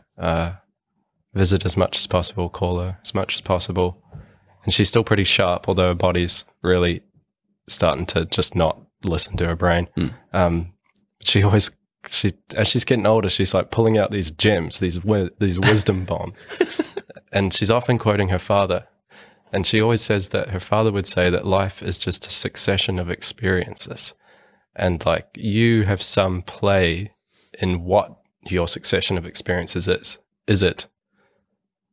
And there's no right or wrong. It's like it could be a sequence of huge, holy shit experiences, or it could be many, yeah, cool. Oh, cool, nice. You know, and that's all the life is really. And we can put in front of ourselves this mountain of an experience, or we can build ourselves a flat plane to walk along, or whatever it is. And again, there's no answers there. But I like a question I would ask you is, are you happy? Because you know, if you've been down and out, which I think you have in your past, you've had that feeling of just utter existential dread, and like you come back to a sense of stability and happiness, and it's like, I'm actually cool with this. Like, if I can keep this rolling, like, nice. I don't really see what else I should. I think the question for me is not, am I happy? It's, could I be happier? You know, like, it's a like fuck of a question. I'm completely solid right now. Like, I got a great living situation, great studio, you know, close to family. I love Dunedin, like, happy. Yeah. But can I add things to that? Yeah. To build, you know. Yeah. Do I do this in another city? Do I establish what I've established somewhere else? Is there something I can add to the pot? You know, are there experiences that I can, add to everything else that I'm happening? Is there, rather than plateauing on this happiness trail, can I? Can you build? Yeah. You know, because I think I definitely can, and I think, I don't know. I'm struggling to figure out if I should be the kind of person that I'm not, because I feel like there's more to life than the way that I'm living, or whether I just stay in my little comfortable box and stay content in my day-to-day routine of just having the things that I want when I want them. Yeah. Because I'm the type of guy to come in from work and sit in front of the TV until I go to bed. I'm not the kind of guy to come home and make things, or, you know, even socialize for a long period of time there. It was just sort of like, you know, there's not, my happy place was just sitting on the couch, you know, not going out and doing things. Like on any given night, there's a likelihood that I'm more inclined to be at home with some snacks in front of the television as opposed to going out with my friends to a gig. You know, that's just where I sit in terms of sort of happiness, and in a specific sense, but metaphorically in a bigger sense. So I don't know. I know there's no answers to this, but I'm just sort of like trying to either accept what I am comfortable with, or whether I should be pushing my limits, you know? Yeah. Well, I think the important thing is like, firstly, it's very good to know that about yourself, that current day Karen is happy with what they have, and that you know yourself, that you know this about yourself, that you're the kind of person that, you know, sitting in front of the TV after work is cool. That keeps me solid. That's a really good thing to know. And the thing we have to figure out, and it can only really come from experimenting and trying shit, is, are the things that are coming up as shoulds in our minds, like, or coulds, like, I could be so much more. I could go and do that. Why am I not doing this? Trying to figure out whether those things that are coming up are from a true, authentic part of you, or are they coming in at you from outside? Are they other people's expectations? Are they cultural expectations? Are they societal? And if they are internal, then those are ones you sort of, in my experience of this is like, I have to listen to those. If I don't, I fall off a path of alignment with myself, and I get Listening to your internal things. yeah, listening to the internal voices and impulse is critical for me to staying well. Like I have to listen to that, and it's often challenging and difficult, but that's how I continue to grow. So yeah, it's never utterly clear whether it is an internal or an external, but that's definitely a question worth asking yourself. Like, I like that. I like being able to assess what is someone else's expectation, the way you put that, because I do feel I do feel like a lot of why I'm thinking these things are due to external sources making me feel obligated. So I'm trying to be like, that's not my vision, that's not my dream.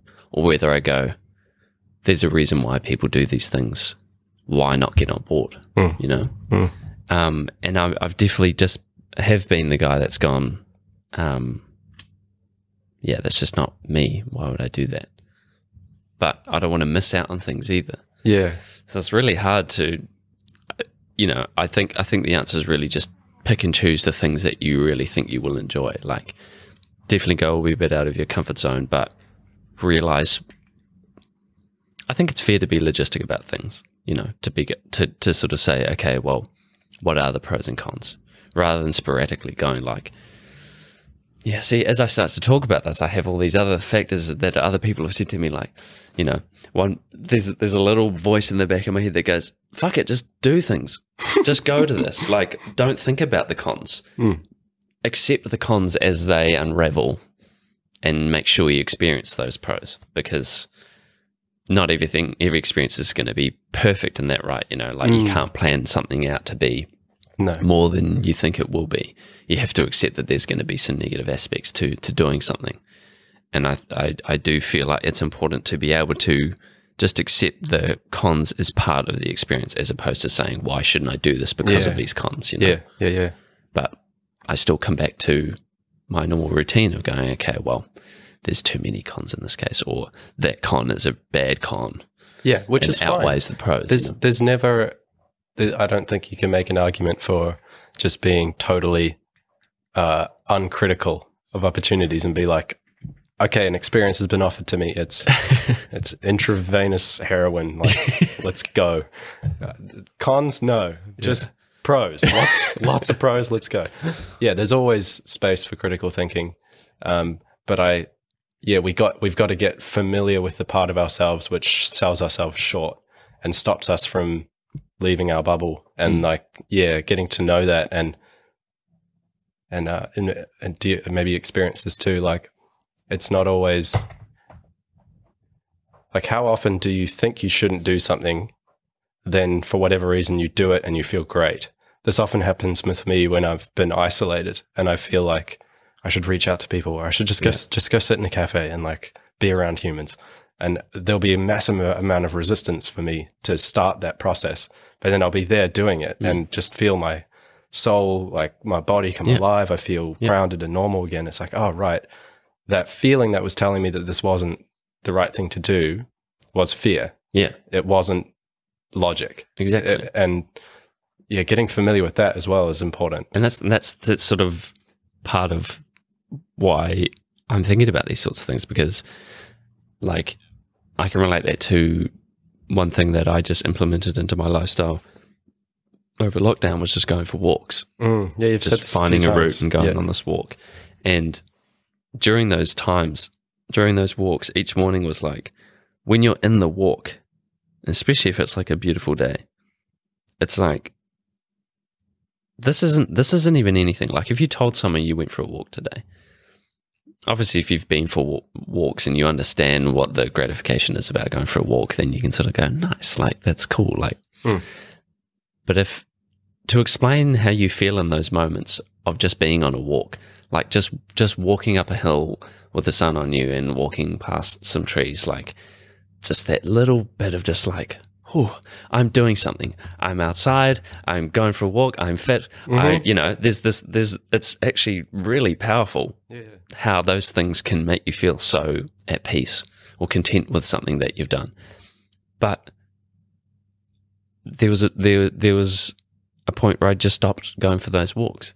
And it was when I started working again and just couldn't find time to go for a walk, which sounds ridiculous, but that was the case. Like I used to have the whole morning to be able to just relax and go for a big, long walk. And then had to sort of like force myself to leave the house because I was like, I was not reminded of the fact that I do feel amazing when I am in this activity, doing this thing. Yeah. And all the thought process becomes is, I have to get changed and leave the house and I have to prepare to do this thing. I'm just not going to do it. And that happened a few times. And then I thought, right, it's a nice morning. Just do it because it's a good thing to do, to go for a walk. And then I went out for a walk, put my cap on, put my walking shoes on, and I'm out and I'm going, right, why am I not fucking doing this all the time? Like, why is it so hard for me to implement something into a routine that I know makes me feel good? You've watched Yoga with Adrienne. The thing she always says is the hardest part is coming Getting to the mat. Yeah. Yeah. The hardest part is, how does she put it? As soon as you're starting, there, you know, the hardest part. Showing up. Showing up. She says. Yep. Yeah. And that's so true because how many times have you heard people in yourself like, oh, I should go for a run, I should do this, I should do little things, you know, that people know are good for them. You know that you should be doing it, right? There's that should word again. There's something in you that's saying, this is something that I should probably do for myself. But that doesn't always outweigh those negative... The resistance. Yeah. Yeah. But I don't know. I guess what I'm saying is just trying to forget those things. But is it just human instinct to... Are we just so adapted to our lifestyle now of comfortability and having sort of things at our fingertips and living a lifestyle where things that we want are really there and are obtainable, and we aren't so sort of, I guess, solidified in this routine of doing things that are outside of this comfort zone now. Does that make sense? Yeah. I'm going to take a walk of my own. Yeah. To just here. Yeah, do it. Dodge the sun. Oh, the sun, yeah. I was looking at that screen and thought, it's going to be on your face here as well. I can just go over to the side. I might turn here so the sun's on my back. Let me know if this sounds okay.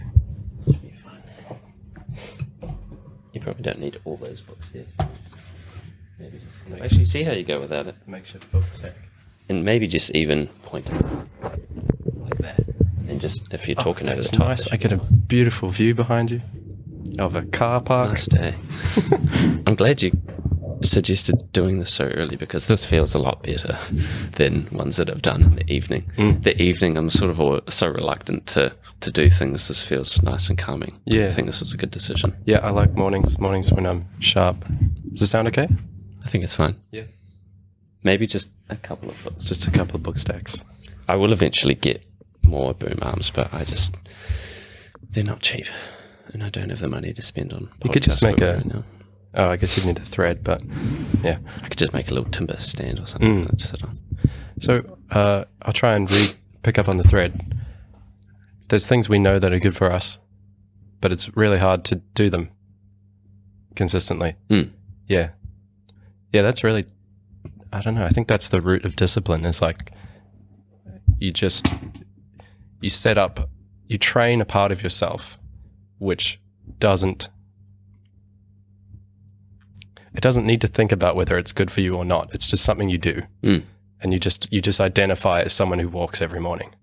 And it stops being something that you have to use willpower to do. And Right. it's just like, oh, this is happening. Yeah. You know, even if it's hard to start, it's like your body already knows it's coming and it just happens. There'll be a point of just doing it Yeah. so much that it just becomes ingrained in your routine. Yeah. And I think I've just never reached that point with anything. Because like another thing I wanted to talk to you about today was just yoga, because I haven't done yoga in months and I'm sort of not even thinking about it anymore. Like it's just not, I thought I did heaps of it. I thought that yoga would become something that was part of my regular routine, something that I would always be doing. And I liked the idea of having that as an everyday factor, or not necessarily every day, but, you know, a regular part of my daily routine. And I sort of come to realize that the lifestyle that I wanted to live was only obtainable without a job, you know. It was during lockdown that I was doing all these things. I was going for walks and doing yoga every morning because I had the time. And now I'm back to this thing where I have to be at this place at this time, so I have to work around this. So I either have to get up earlier, which is harder because I lose sleep or whatever. I'm going a bit deeper into this than I want to do, but just we are limited by time. Yeah, totally. We're so limited by these other obligations that we have. Like, I sort of realized, like, the lifestyle that I would want to live isn't really actually obtainable, which sounds real grim, but to actually be able to fit things into a routine, to do everything you want to do and have sort of time in between to be able to transition and to be able to just have those moments of, okay, I've done this task, rather than going, right, I got to get up early and go to the gym, and then I got to go to work and shower. Next. Yeah, exactly. Yeah. You know, to be able to have that flow of doing these things that you want to be able to do is pretty hard to do. So that's my definition of wealth.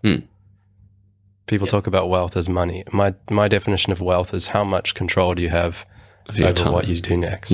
Yeah. Absolutely. And it's tough to achieve. And even coming here this morning, it's very rare that I have like a place to be at a time. Yeah, like right. I haven't had that in a while. And I had made this fucking colossal batch of kimchi. Like I'd salted like 3 kilograms of veggies, and I had to rinse them and make the kimchi spice this morning, and I just ran out of time, and I left Jordan to do it. But yeah, you just run out of time when you have commitments. And I guess then the yoga, to use yoga in the way it actually is, or in a more holistic philosophical sense, is like the yoga of it then is to take the rush as your yoga, work with the rush, work with that feeling. Okay, feeling that way, breathe as I walk to my car, breathe as I do the key. You know, there's ways to apply it more broadly, maybe. I've never thought of using yoga, and there's always been talk of you know, within that practice to translate a lot of what you learn to life. And I've always sort of, you know, admittedly just sort of rolled my eyes at a lot of things that come up in that, because I'm like, yeah, I'll remember to breathe today, you know. and it sounds so silly when you sort of say it like that, but then when you use it in that context, like you said, it's like, well, that makes sense, because when you're moving between positions, or you're, you know, entering a meditative state, and you're using those techniques to sort of calm yourself, like that is like a tool that you can utilize now. And I never really thought about that so literally, sort of until just now, being like, wow, that is a way to make time, because time really is what you make it. Like if you're constantly in a rush or feel like you're in a rush, time will move quickly. Zip by, yeah. If you can just go, all right, I've got a whole 60 seconds here that I can just breathe. Yeah. Like that minute will last a long time, because you're focusing in on that minute and that rhythm and that pattern. Which is what yoga just forces you to do, right? You're in some hectic pose, or not even a hectic pose, but a pose that's intense for you, whatever that might be. And the instructor or the video or you say, I'm going to be here for 10 breaths. It's like, oh my God. That's a lot. It's a long time. Reality, it was 30 seconds, which you spend thinking about what you're going to do next all day long. But the attention that you can bring to time, to the moment, stretches it out. And this time that we're struggling to find in our days, and I can't talk about this because I live such a strange life. So ignore all of this. But like maybe you can find the extra time through how you relate to the time rather than what you do with the time. Right. That makes sense. Just do some yoga in the middle of a Mitre 10 alley. Yeah, hard out. I have done that a couple of times at work, not necessarily because I thought I needed to do yoga at that point, because just I felt stiff. And so I'd go behind the computer and just do a couple of toe touches and back up and that sort of thing. And that was sort of liberating in that moment, and just sort of calmed me mentally a wee bit. But yeah, I mean, like the reality is there is a lot of time in the day too, and you can make of that what you will. And I can definitely get up earlier and do yoga. I can definitely get up earlier and go for the walk. But that always seems to be the answer for me, is to get up earlier. And then, you know, how effective is that going to be? Does that mean that I'm going to end up losing sleep or feeling worse. But like, I know I definitely feel better when I get up earlier, but I don't know. I guess I'm just trying to internalize and sort of understand why it is that I do the things that I do, or why, trying to bring to light my excuses for things, you know? Yeah. By just talking about why you do something. Yeah. It's weird, man. It's such a mystery why we don't do the things there's, talk about a controversial figure. I'm about to quote Jordan Peterson. His first book, 12 Rules for Life, he talks about studies which look at how people give medicine to their dogs.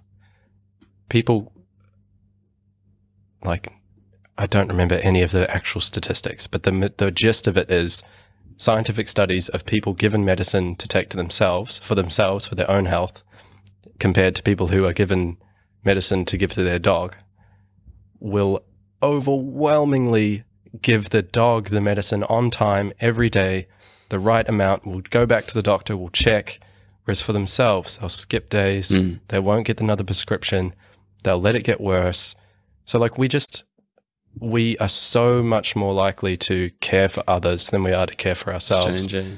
And I think it's a muscle that we can work, and this sort of self-care muscle. But it comes back to what we were talking about earlier. You have to know what's right for you, what's good for you, and make sure things aren't becoming burdensome.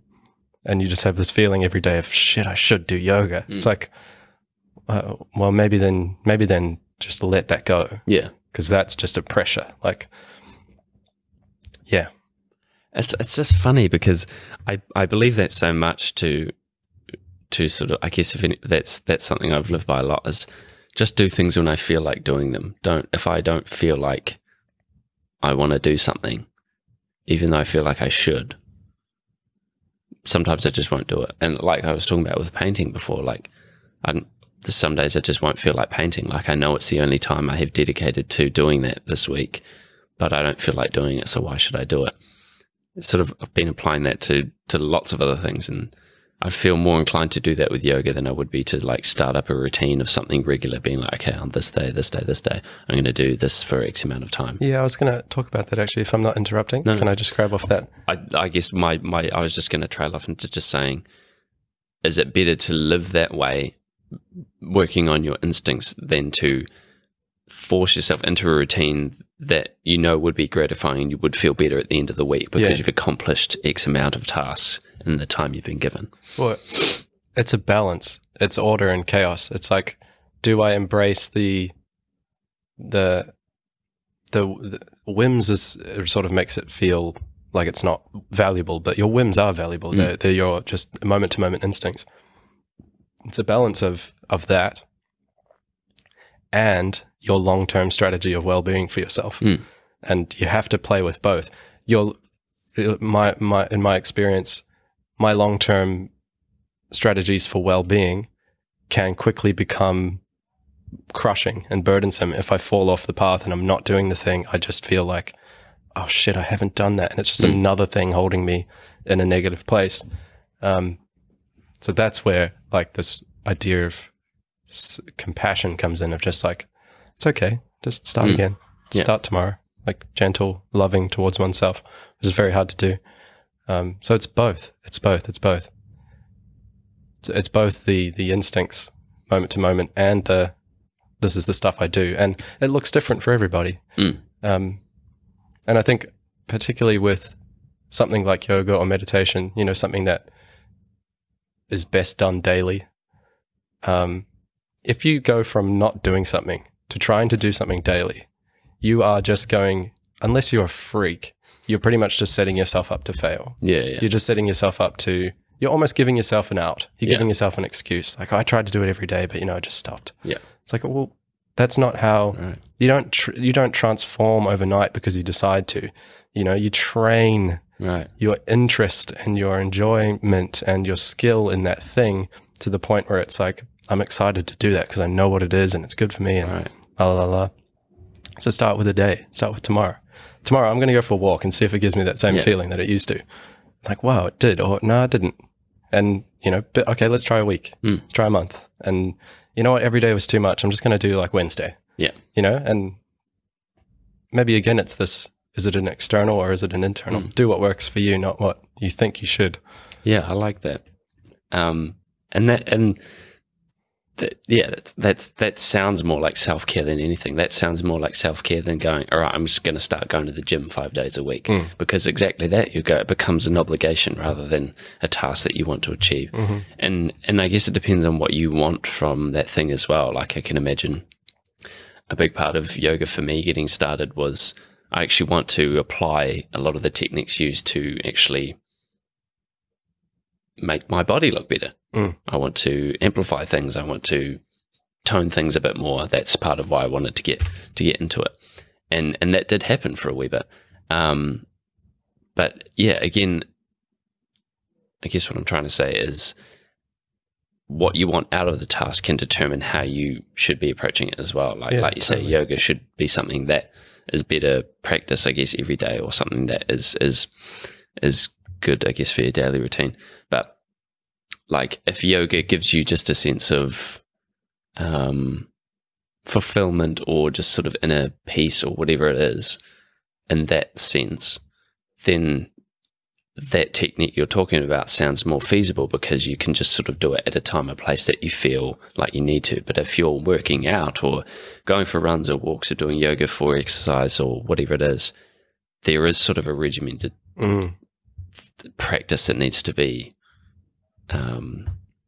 utilized, or what's the word? Followed.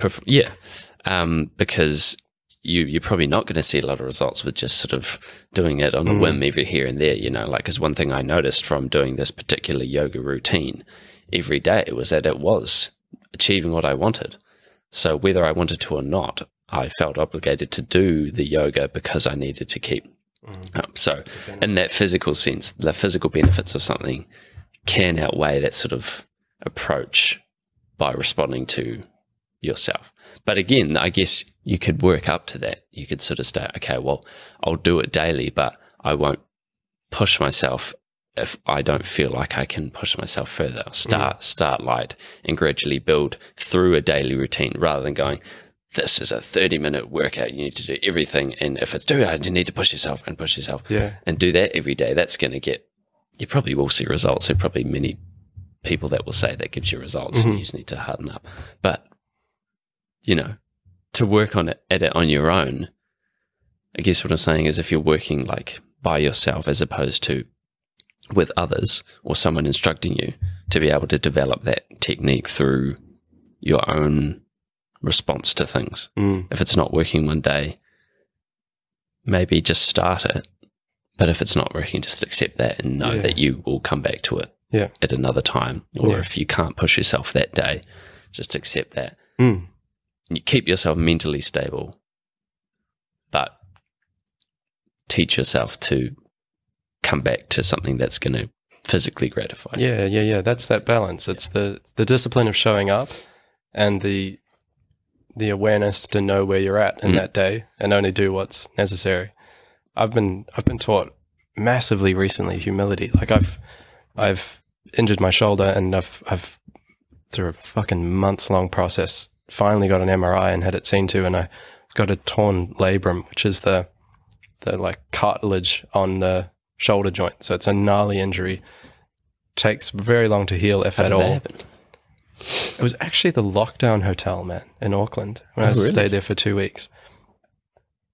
I don't know, my metaphysical view of it is it's the accumulation of all the stress of lockdown and moving made physical. Right. Because it happened at that time. But I just had a couple of nights where I slept with my shoulder up on my head like this, and like the bed is here. And the bed was super soft, so it's hyper extending my shoulder joint. Right. And I literally just overnight tore my labrum, I think, is what happened. Your shoulder's not really supposed to go like that. If you look at the shape of your this bone. Humerus? Yeah. I think. Whatever this one is. Yeah. And the joint that it goes into, you would have seen. I've been in many a physio office with the fucking things. Oh God, what's the word you just used? The cartilage. Cartilage is literally getting squished when that goes up. Like that bone that's there in the ball when that goes up, that's pressing against the tendon or the cartilage that's there. So anytime your arm's like that, Oh yeah, and then these hotel beds, dude, we even literally just doing that hurts. we like, literally called them the marshmallows. They were so fucking squishy and horrible for human bodies. Yeah. And I'm sitting there with a fucking cranked up shoulder. So Sure. I think that's what happened. But I share that just to say that I've been taught massive humility recently. Like it'll start to feel better, and then I'll get to the mat with this kind of aggressiveness of like, fuck yeah, yoga. I'm feeling like my body's strong, so I have to send it. Yeah. And I'll be doing some pose and I'll feel it tweak. And there's just this shooting pain throughout my whole shoulder. And I have this feeling of realizing, oh, I've just fucked myself for another 2 months. Like I'm going to have to pull back. So I've had to learn this ultimate humility of like showing up, going slowly, feeling my body. Where is it at? Is this okay? Is this okay? Is this okay? Really slowly listening. And it's the discipline of showing up and the awareness to listen to my body and only do what I need to do. But I'm taught that through the just fucking pains of being a human being. Yeah. Rather than, but I have that belief in general though, that life will sort of teach you what you need. And if you do something that's truly out of balance with yourself for long enough, there'll be an injury or there'll be an issue, there'll be a break, and you'll have to address it. So, yeah, I feel like those realignments come anywhere. They're just either your own small little adjustments as you go, or one massive thing will just happen and you have to adjust. If I've learned anything through these experiences and routines of things, is that the joy in anything for me just comes from sort of forgetting something for a while. Like I was saying with the painting and the fingerboarding stuff, like the thing that got me excited about doing that thing again was just not doing it for a while, you know, missing it. Yeah. Because we do that as humans. We miss things we don't have. And so through that, created more ideas about how I can reapproach this task. So I've sort of just been applying that in small doses and other things and just sort of living by this routine of, if I don't want to do it, I'm not going to do it at this time, at least. And, you know if I force it, it's not going to work in the way that I want to. So why bother? Why waste my time on that task? Fill it with something else. Because I'm always inclined to do something at some point. There's never a stale moment where I don't know what I want to be doing. It's always something, even if it's just like going shopping or something. Because that's something I've had this bug for recently, is not even necessarily buying things, but just walking into shops and looking around sort of has this calming element for me. I just love walking through town and just window shop things. So that's just something that can be done. One of many things that can be done in between things to just take time. And like, I'll distract myself, I'll admit that, but I'll happily do so. I'm not going, oh, I should do a painting, but I'm going to go in the shop. I'm just going, I feel like going to the shop right now, so I'm going to do that. Yeah. I know I've planned my day to work around doing this painting, but in this moment right now, I feel like I want to go and do this thing. Yeah. And I'm not thinking of it as a distraction. I'm just thinking of it's a sporadic feeling. That's awesome. That came. That's awesome. You know? That's being in the I'm trying to use a word that's less woo than flow. But that's what you're being in the flow of the day, which is the larger task of which the goal is only a part. Like the painting is only 3 hours of this larger day. So if you can just be in the flow and the pulse of the day, maybe by the time you do show up to do the art, you're right there. Definitely. You know, 100% agree with that. And I think that has what's been happening, you know. Rather than saying, you know, I'm going to go to the studio today and I'm going to do this morning, and then I'm going to have lunch, and then I'll maybe go to the shops for a bit, and then I'll do this other thing that I need to get done. Chances are that's not really going to happen, or at least it's not going to happen in the way that I planned it. So most of the time, unless I know that there's something I need to do, which in the case of me is usually never, I never really need to do anything or should do anything, as we've been saying. Apart from some tasks recently that I've been doing for other people, those boxes need to be ticked and need to be done on any given day. But a lot of what I will do on a morning that I don't have a lot planned is just say, oh, I'm just going to the studio today. Without even thinking about what I'm doing that day, I'll just come here. I'll get up and I'll have breakfast, I'll have coffee, I'll pack my bag, and I'll walk here. And I'll put my bag down, I'll look around, and I'll find something to do. And those days are usually the best because I didn't even know what I'm doing. So the fun is in the the moment, Yeah. to put it cheesily. And there's not a mountain to climb to get started. It's Yeah. like what we were saying earlier. It's just like you show up and whatever catches your interest, you start. And I've taken not that for hard. granted too. Just the fact that things are ready to go here. Yeah. I've never really compared my situation to But like you yours. pursued this, man. Yeah. You built this. You set this up for yourself. So like that's part of you which knew what the fuck was up and listened to opportunities and set something up that's been awesome for Yeah. you. So Definitely. Yeah. Yeah. And I figured that fact too. I just guess I'm naturally sort of, I don't know what the word would be. I guess I'm just aware of privileges and try not to emphasize, or I guess I don't internalize my own thoughts and commitments and achievements. I think that's probably commonplace for a lot of people to be able to look back and say, what have I done for myself? You know, your boss hands you a sheet of, what are your goals, or what do you think you're good at? Who can fill that out like easily? It's weird to be able to say to yourself, this is what I've done and this is what I've done well, because you don't really know until someone sort of said it to you, like you have now. And I sort of think of it all as being sort of by chance. Like I stumbled upon this place and it's weird to tell yourself to look back on something that you've never really thought of throughout. Like I sort of just started off with the space and things just sort of, I never went, right, okay, this is the space, I'm going to have this here, and I want to buy something like this to put here. And, it's just been like, I've been around town and seen something that I like and, that would look cool in the studio. And I think that's probably how it would work for anyone else, unless you were super diligent or had the tools or people at hand to be able to get it. If you're creating like a workspace for a team of people or a company, you'd have a lot more things at play to get something to the way you wanted to be able to build a workstation for this. Whereas it was just me figuring out how to, because like I think I've only just now, like I've had the studio for 2.5 years. I can't remember.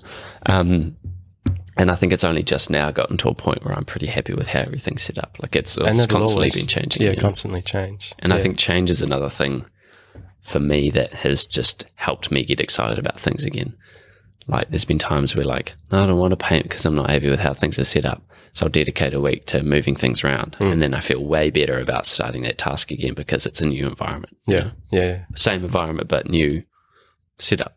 I think that's healthy too. Like I've done it heaps with like my room at home, just change things around because it's a new feel. It's a new, it feels good. It's not like come home, plonk your keys on the counter and go right home. Yeah. It's like, it's a new space. It feels different. Randomness.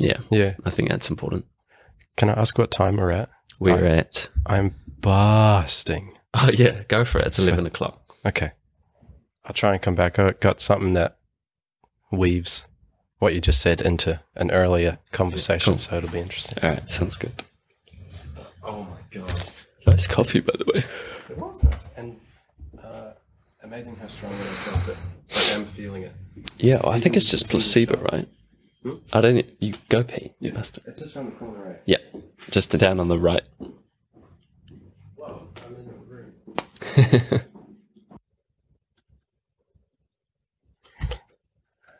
12 minus 2 is 10. So I have to do the Australia to New Zealand time conversion. All right.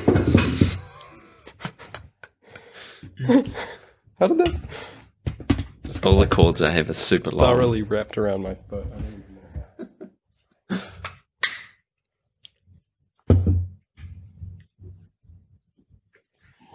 See what he says.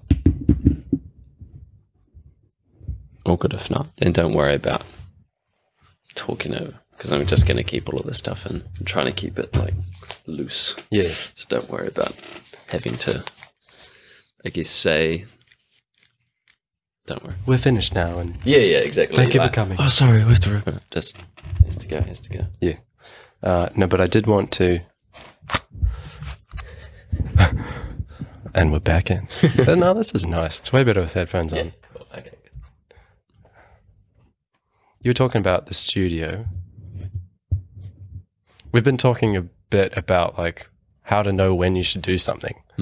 And you were talking about the studio as just an opportunity that came up. So I want to know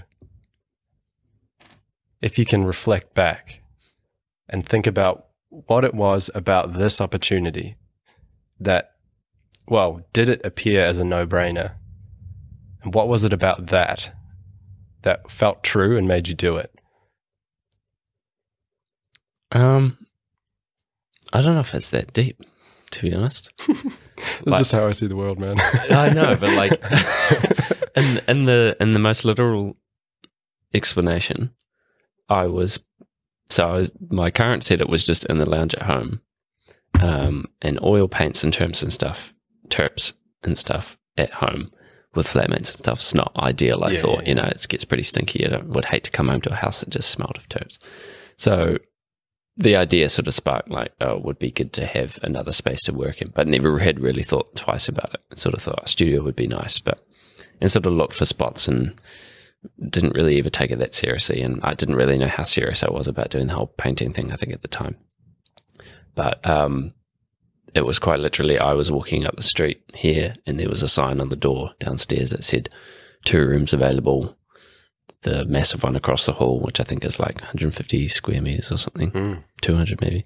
And this place was 50 square meters, and I didn't know what the hell square meters was. So I was just like, oh. Can I see? Yeah. I called the guy and I was like, oh, you know, why not have a look? It was so unlike me to call up a landlord and say, hey, I'm interested in this space. Because I immediately had this sense of like, if I call this person out, there's an obligation there to go for. But in this case, I just thought, well, I might as well meet up with him. Nicest guy ever. Looked up. As soon as I walked in the space, I was like, yep. Fuck yeah. This is like amazing. Because I'd seen photos that he'd sent me prior to looking at the space, and I thought, wow, this looks really cool. And then, it was immediately like, because I think he'd sent me the price before I'd seen the place, which was good, because I could go, okay, well, this is only going to cost me X amount per week.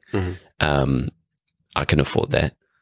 And so I already had this mindset of, okay, I'm pretty sure I'm in on this space. Based on the photos and the price he's given me, I'm pretty much sold on this. And it was as soon as I walked in here, I was like, yeah, I'll take it. And I guess... And so did you run like, is this right for me to do? Is it silly to commit this amount of money? Am I really an artist? Did you have any of those kinds of... Okay, I see the question now. So I guess in hindsight now, I probably wouldn't be where I am with my art if it wasn't for this space. I'm probably not the person that I am just routinely if it wasn't for this space. I think at the time of moving in, no, I think I'll contradict what I said before, and I think I really wanted to be an artist when I was looking at the space. I was like, this is going to solidify my,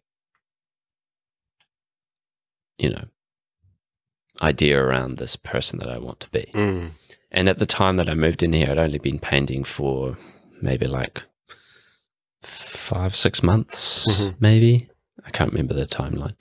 But yeah, this was like, okay, this is the cherry on top. This is like, I've got an art studio now. Like, I'm going to be an artist now. Because prior to that, actually, even up until recently, I was sort of trying to define what it means to be an artist, or what it means to me to be an artist, and to even accept the title of artist has been a weird one to sort of come to grips with. And through having this space was definitely like solidifying that. That was like, okay, I'm committing to this thing now. Like, I will be doing, like, it was, if I have the space and that I'm paying for, I'm going to have to use it.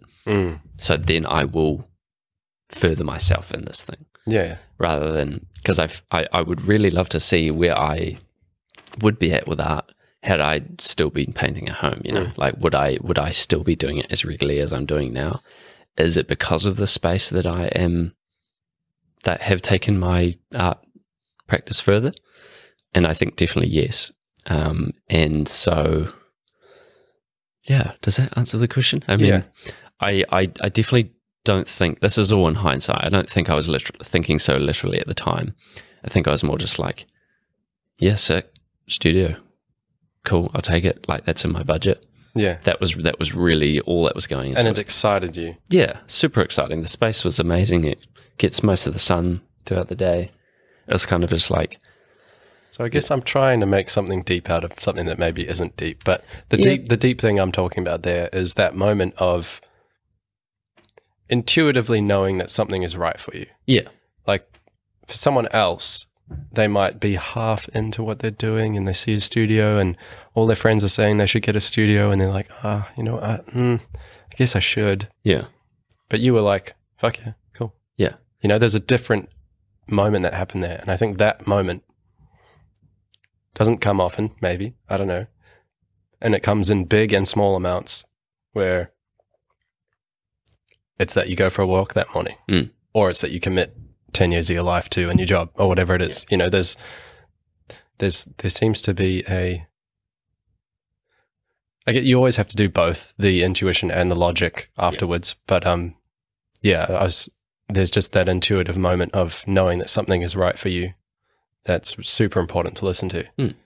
And I'm not negating the fact that, you know, I'm not saying it isn't deep, but, you know, I appreciate that you think of it that way, because then I start to think of it that way and can actually discover what it was about the decision at the time that is gratifying. So I appreciate the question, definitely. But yeah, I think like with most decisions that I do make, it is pretty like, yeah, cool, this fits into my aesthetic. You know, to put it in that little sense, it's like, I want to be the kind of person that makes art. This solidifies that for me. This achieves this ideology for me. So it was kind of like, I think the main thing was that I could afford it. Like, it was kind of a dream It's up until he financially sent me the viable. price, and I thought, oh, okay, actually, that's totally doable. Yeah. And like, I was thinking about what I was spending my money at the time. Like, granted, this has caught up with me a wee bit in my budget, just in terms of the lifestyle that I have now, I guess, and the amount of hours that I'm working compared to the hours that I was working at the time that I moved in. And just rent costs and that sort of thing. But yeah, it was like, I was thinking about what the X amount that I'm spending here, what I was spending it on otherwise. And it was pretty much like just crap I didn't need. Going to the op shop and picking up random shit, buying luxury items that I didn't really need. So there was a sacrifice to be made. It was like, okay, well, I just won't have, or, you know, in just going out for meals, like there was a certain amount of money I was spending on just buying food and going out with friends and that sort of thing. So it was sort of like small sacrifices to be able to achieve that. So that caught up with me a wee bit. I was like, I can live without this and this and this to be able to have this space. So yeah, That's it. yeah. Yeah. I mean, I love how it's evolved into, like, it initially it was a hard space to fill, and the sort of exciting part was just the space was mine. Yeah, and it was sort of like, this is just something that is mine. It's not super exciting at the moment, and it's not really a space that someone could walk into and go, whoa, you've really set up here, because it wasn't. And like anyone moving into a studio initially, if you don't already have the stuff, is tricky. So I'm it has trying to evolved. remember. I didn't come in right at the start, but pretty early on, my first visit, It would have been completely different. pretty empty. For the Yeah. podcast setup, it was quite different. Yeah, I I, don't was, know I if- was far pre-podcast. My first visit here. Really? It was yeah, definitely. I came and made slings, remember? Oh, that's the lounge right. was here. That's right. Yeah. It was more like a gallery vibe with just a little Yeah. art corner. Yeah. Yeah, so it's evolved quite a lot. Yeah. Well, again, change, I think, is just the best thing for me. And I have said this a couple of times in the past, but I do feel like it is set up now to a point that it's almost forever set up, or like this is Good for a now. good way Yeah. that everything fits and works for me right now. But that'll probably change, you know, a couple of months' time, as everything does. But yeah, I don't know. Does that answer your question? It does. I was selfishly asking that because I have an opportunity at the moment, which I'm deeply considering. So it's good to hear about other people who got other opportunities in the pursuit of something that they want, a lifestyle that they wanted. And yeah, Well, literal me. Sorry, the literal me. The what's the word? Oh God, I'm really struggling with my vocabulary this morning. The side of me that thinks logistically, the logistic me, will say if you can afford it and it's a space that suits you, I think that suits you. Presume this is what the case is, and you can get everything that you need into there, and you think that it can evolve, and also logistically, like if it's aerated and you've got facilities in close proximity, do it. I think budgetarily, is that even a word? If it's within your budget, financially, thank you, definitely do it, because the benefits you'll reap from that. Yeah. We've pretty much discussed everything here today about why it is so great to have a space like this, because your in your case, your job, but also your hobbies and interests and your artwork will become more real. They've got a place to live. Yeah. And there's such a difference between getting up in the morning and go to sit at your desk and start work as opposed to coming to a new space and starting. Yeah. Your mind immediately, you don't even have to think about it. You're immediately switched on. And that's what it's like coming here. Like, I don't even have to put myself in the mindset to start work or do something. Just goes. It's just there. You walk in, it's your space. It's your little nook. It's your happy place. It's, I think, and also the reality is, like, even if you move in and you find it doesn't work out the way you want, which I'd be very surprised unless you just literally couldn't afford it anymore. I forgot to conclude my point there. Just if it goes wrong, I think it's definitely something worthwhile to do. I think if anyone has the opportunity to be able to move into a studio, I would say definitely do it. Yeah, because you do solidify yourself in your task. Like, I feel like because of the space, I can really set up something for myself in terms of a lifestyle and a job. I see that happening. I see myself being taken more seriously as an artist. There's justification for pricing of my work due to the space that I'm in that I have to pay for. You know, so there's a lot of factors that come into how you can benefit in your field through having a studio space. And I think the key thing for me is just to be able to leave the house. I think that's immensely helpful. Oh my God. Yeah, that's big. Which for most people is not a concern. Like, that's not how we've set up our culture and society. Like, everybody leaves the house eventually. I love the idea of working from home. Oh, the idea. Yeah, exactly. The weird space I live in is some like in between, never lived before culture, work method. It's fucking strange. Yeah. No, I appreciate that. The opportunity isn't quite a studio, and I'm not meaning to be mysterious. I don't, it's an opportunity that I don't want to like speak about too much because I don't know how real it is yet. So I don't want to like language it and then get excited and then it not happen. But yeah, I'm just interested in that commitment to your craft, commitment to a lifestyle you care about. How that changes your mentality around things. And yes, it's all been interesting.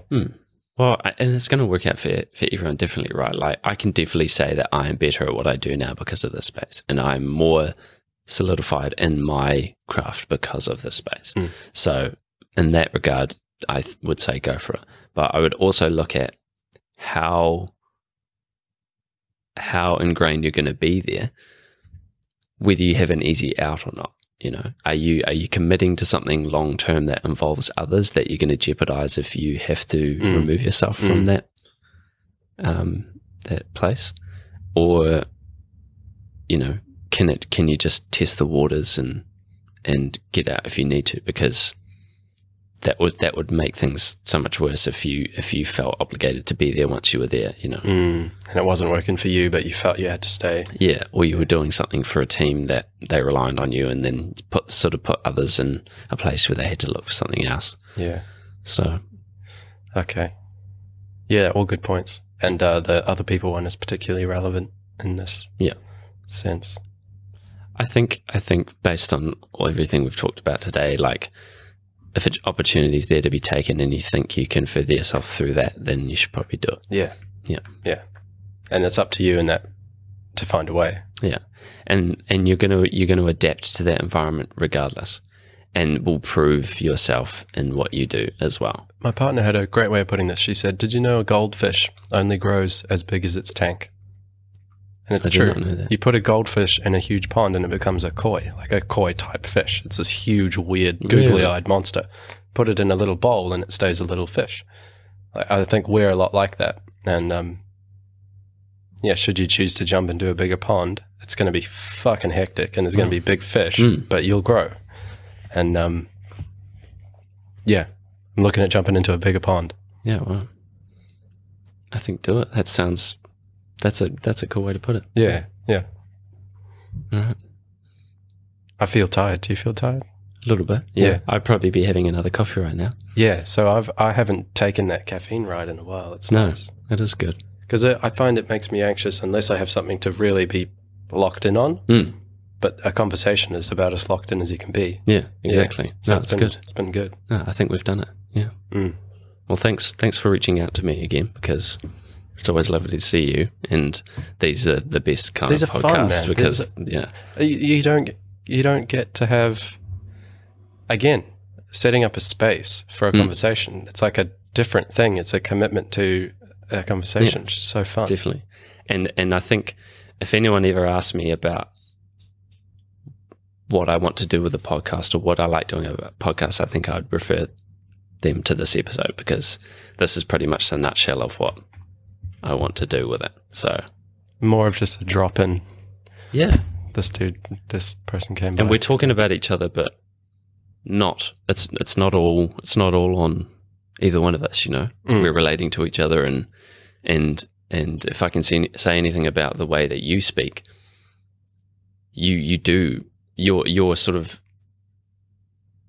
you're as focused on me as you are yourself, whereas a lot of people are focused on themselves in a conversation and will relate things to themselves, which is good because you need to be able to relate topics and conversations to yourself. But I've never been asked as many questions during one of these as what you've asked me, and even in the other time you're on. Such a easy way to make someone feel, and I'm not consciously doing it for this reason, but if you want someone to feel supported, ask them questions, help them think. Like, we don't need answers. We don't need fixes because we're not broken. We just need someone to help us think. I think it takes a bit of selflessness to do that, but man, it's such an easy way to make someone feel good. And like, you do it for someone else and they do it for you. And Absolutely. it's like, it's fun. It's like to pay it forward. Yeah, I love it. Cool. All right. I think we've done it. Yeah. How do you end casually on a casual Yeah, I know. podcast? That's what I'm trying to figure out. I'll That's just just sort of walk my away. experiment. Yeah, I thought it just fizzles out, I guess. But yeah, I think we've done it. Home Audio Entertainment. 9016 Radio. The show for artists of all kinds. Sit down and relax. Enjoy the music.